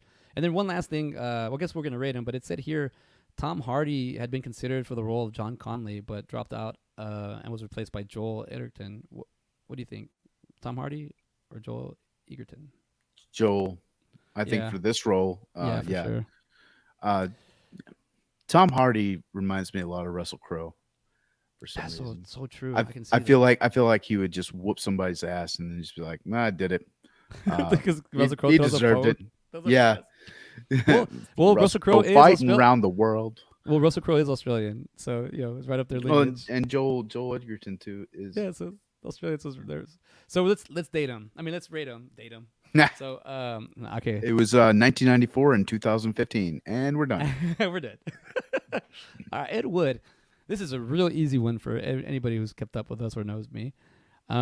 Might be a 13, but I'm definitely gonna give it a 12. Yeah, same. I was it's a 12 for sure. It's a Uh if anything a 12.5 at the very most, I think. It's right there at 13 and I think a lot of people would enjoy it. I don't know. Um I don't know. Honestly, I think if more people watch this movie, they would be like, "Okay, I could deal with weirdos. You know, as self-proclaimed weirdos in the movie. I guess they didn't proclaim it No, no, themselves. you're right. You're right. You're right. You're right the You first know, time. it's a good movie of like acceptance and enjoyment and just living life to the fullest. I think that's a lot that I get out of Ed Wood is just like, yes, he's a transvestite, but that doesn't matter. Like it's like I like dressing in women's clothes. He's very upfront with it. He's like, this is what I like to do. I don't understand why people have a problem with it. It's like it's what I do, Exactly. you know. And it makes it doesn't make light of it at all. It just is very straightforward with it to the point. Like this is what's going on here. At the beginning, whenever Sarah Jessica Parker's like, "Where's my Angora sweater?" and he's just kind of looking off to the side. I thought that was kind of funny. Um, but you didn't really know what was. I didn't know entirely what was going on right there. I was like, oh, that's kind of a weird scene. And then later on, you feel like you figure it out. And I like that also too. He learned from his mistakes there. He kept it from Sarah Jessica Parker, and as soon as he met Kathy, he was like, "I'm going to tell you right up. Yeah, This is so what's yeah. going on. Very straightforward, and he's not trying to hide it. And he's like, "Do you like having sex with girls? I love having sex with girls." And he's like just making very clear distinctions without making it too obvious. Yeah. Or like too in your face. Like it's just like this is what's going on. I enjoyed that aspect of it too. Um, All right. So what do we give Black Mass? I don't want to go back on my. Oh no, I know what I gave. Goodfellas. So it's in the caliber of Goodfellas. It's a great movie. I think the thing about Goodfellas, it's like an ensemble of great acting. You got De Niro, Paul Sorvino. You got um you have Scorsese. I mean, Swayze, dude. You got let's a be real, man. I lot. mean You that Ray helps a Liotta, lot in the Joe Pesci. storytelling. And then you got Johnny Depp. You got these great actors in it. I'm not taking any. I mean, Kevin Bacon. I'm not taking any credit away from these guys, but I just feel like Johnny Depp's performance as it like superbs all of them. Yeah, Where it the other one, overshadows. they overshadows them like really.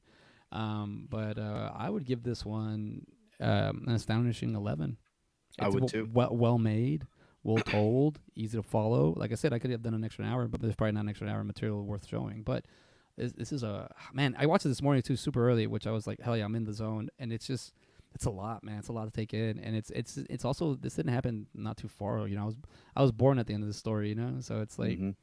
So it's like, wow, it's not too far away, but neither was Goodfellas. That's another thing that keeps it, keeps it real. With Goodfellas is the same. It's like not too far from when you were born. Hell, What you? Goodfellas was I was born the year that movie came out, and then what was it, 5 years before? Yeah, Is when all that stuff happened. Yeah, I'm gonna give Black Mass a an 11 as well. yeah. It's We're just this. we're it's a good story. It's a good movie. It's a compelling performance by Johnny Depp. I mean, by everybody really. Um, you know, I thoroughly enjoyed this movie. Every bit Yeah, of it. I did. I enjoyed it a lot. It had me sunk in, and I was just following it. And I wasn't angry at any player, buddy either. Like I wasn't like I didn't hate any character. Like there's a You point where you someone don't really even hate Whitey because he's just such a like. well, It's like okay, don't piss him off. Like that's the only thing you don't have to do. well, And well. It also shows you that it shows you he spent time with his mom. He spent time with his brother. You would think that like it's like oh he went down the bad road and his brother went down the good road and he's a senator and this guy's a mob boss. So like no, like these guys still hang out, and it's they're like they still care about each other. they're two sides of the same coin, bro. Oh, it's a good one. It's a great Yeah, song there. We gotta get that one going. yeah. I think the fact that they do have that aspect in the show, and then you get the like Whitey was just stay it's like a alligator. Stay out of its freaking nest. Like Yeah. that's it's Well, like and he just does stuff the way he thinks it should be done. Like it's all about respect with him. Really, is what it boils down to. It's about I respect. I got the fact that he didn't like loose ends. That's why he kills everybody. That He doesn't too. like and also when he kills like he personally wanted to kill anybody who'd ratted on him. He personally wanted to kill him. You Yeah. just I just kind of caught that right now because when he kills Brian Holleran, because Brian he sees him like he kills that guy with him and then like it's like I thought he was sniping him. I didn't realize he was right in front of him. I didn't either. I thought it was a sniper shooter, and then you realize no, he's right in front of you. You're just looking all over the place. You don't realize he's right there. But I'm gonna take the thumbnail off, and we're gonna move on. Oh hey, Which one's in the books? This is a great show. This one because this one I see it as like Ed Wood is like this up. It's got they both have their darkness of it, but it's got like this upbeat to it where Black Mass has that darkness. So I feel like this is a Hmm. good balance. It's almost like a So Black Mass of a movie. whoa, two movies. But what are we moving on from here? We got I had some suggestions. Man, why do I want to stay with Johnny Depp? Do you want to stay with Um, him? Do you want to do we five Johnny Depp movies in a row? You could actually. This is I would not care if we did back to back Johnny Depp. But uh it had to be something like we did now, something like from his beginning work and then his older work.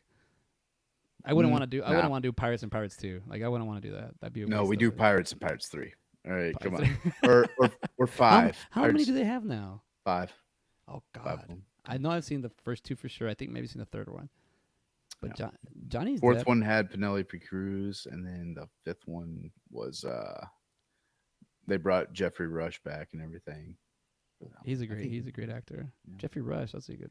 So his Johnny Depp, yeah, Glenn Lance, Nightmare on Elm Street. That's his first movie.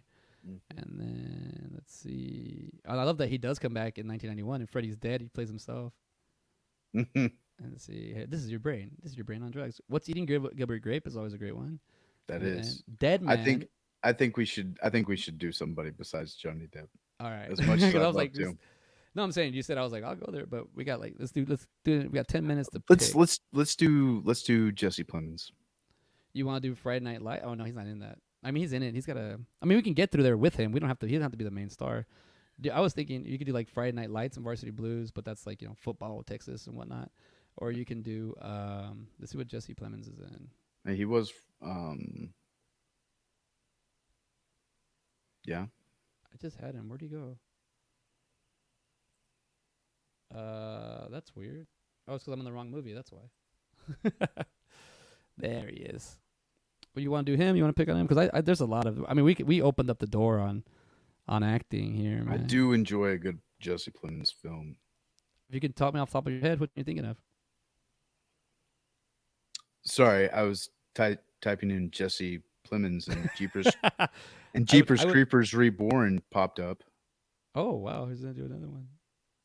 I would say that's because there's like, cause, I Okay, mean, sorry, also sorry. honestly, you could also go with like, I mean, Earl Brown. We could pick a movie from W. Earl Brown. We There, could, if you we could, we could do that um, one.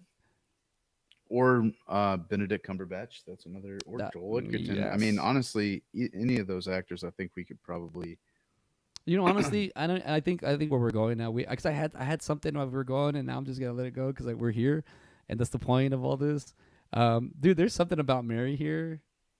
I don't know if we're gonna go that route, but there's You want to that. go Cohen Brothers? We could go Coen Brothers, man, because that Warren, the pocket beans, by our boy Earl, W. Earl Brown, could get us in here. What Coen movie would we go with?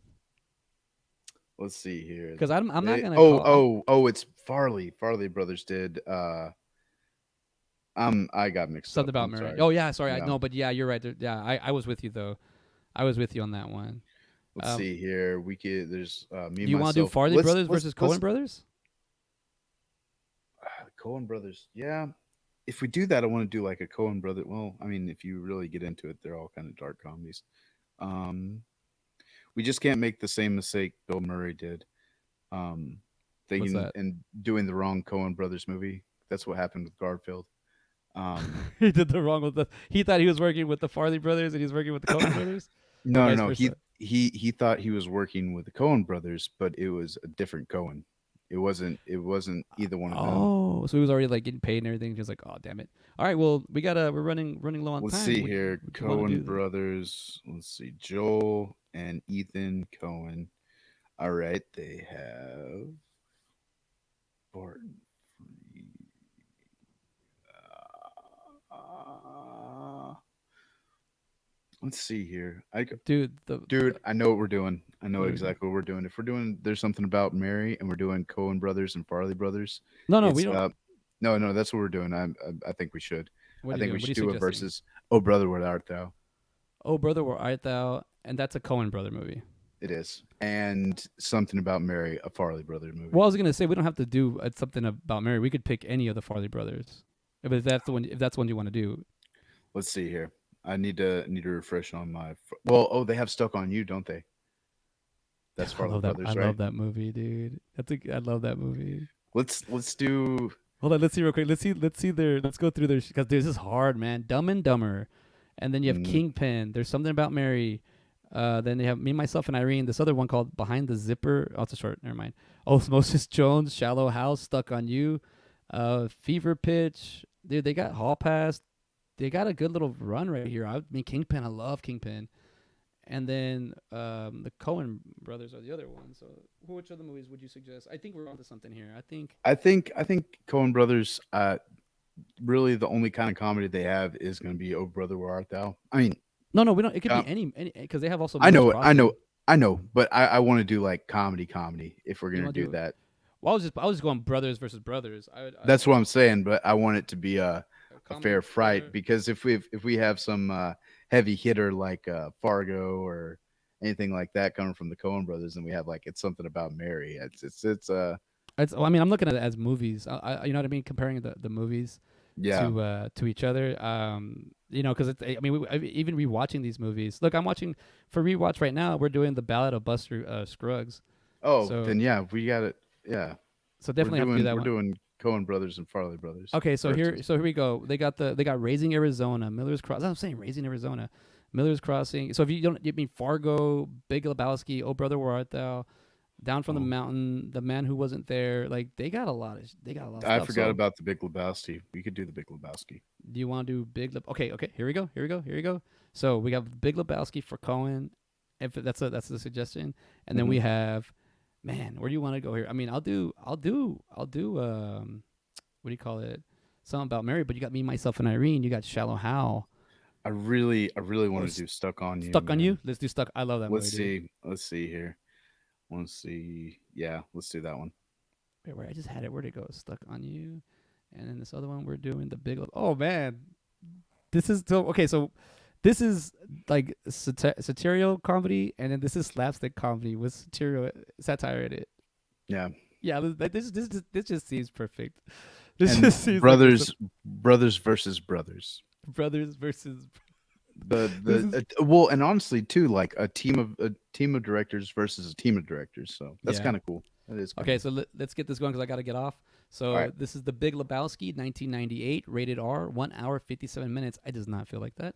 Jeff the Dude Lebowski, mistaken for a millionaire of the same name, seeks restitution for his ruined rug and enlists his bowling buddies to help get it. That's exactly what it is.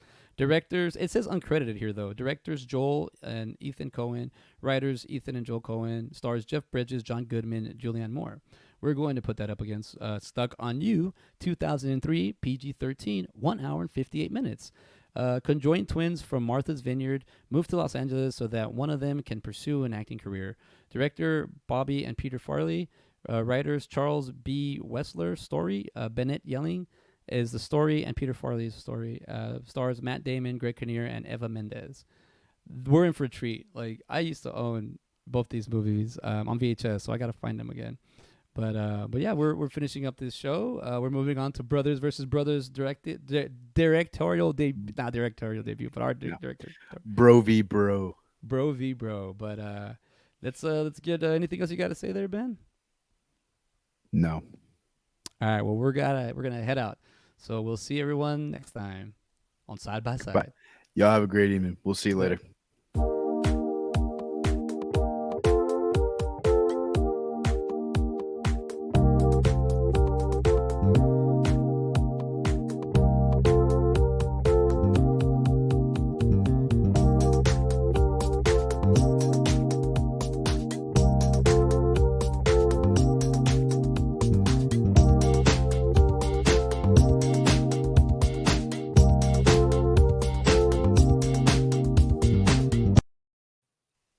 Oh,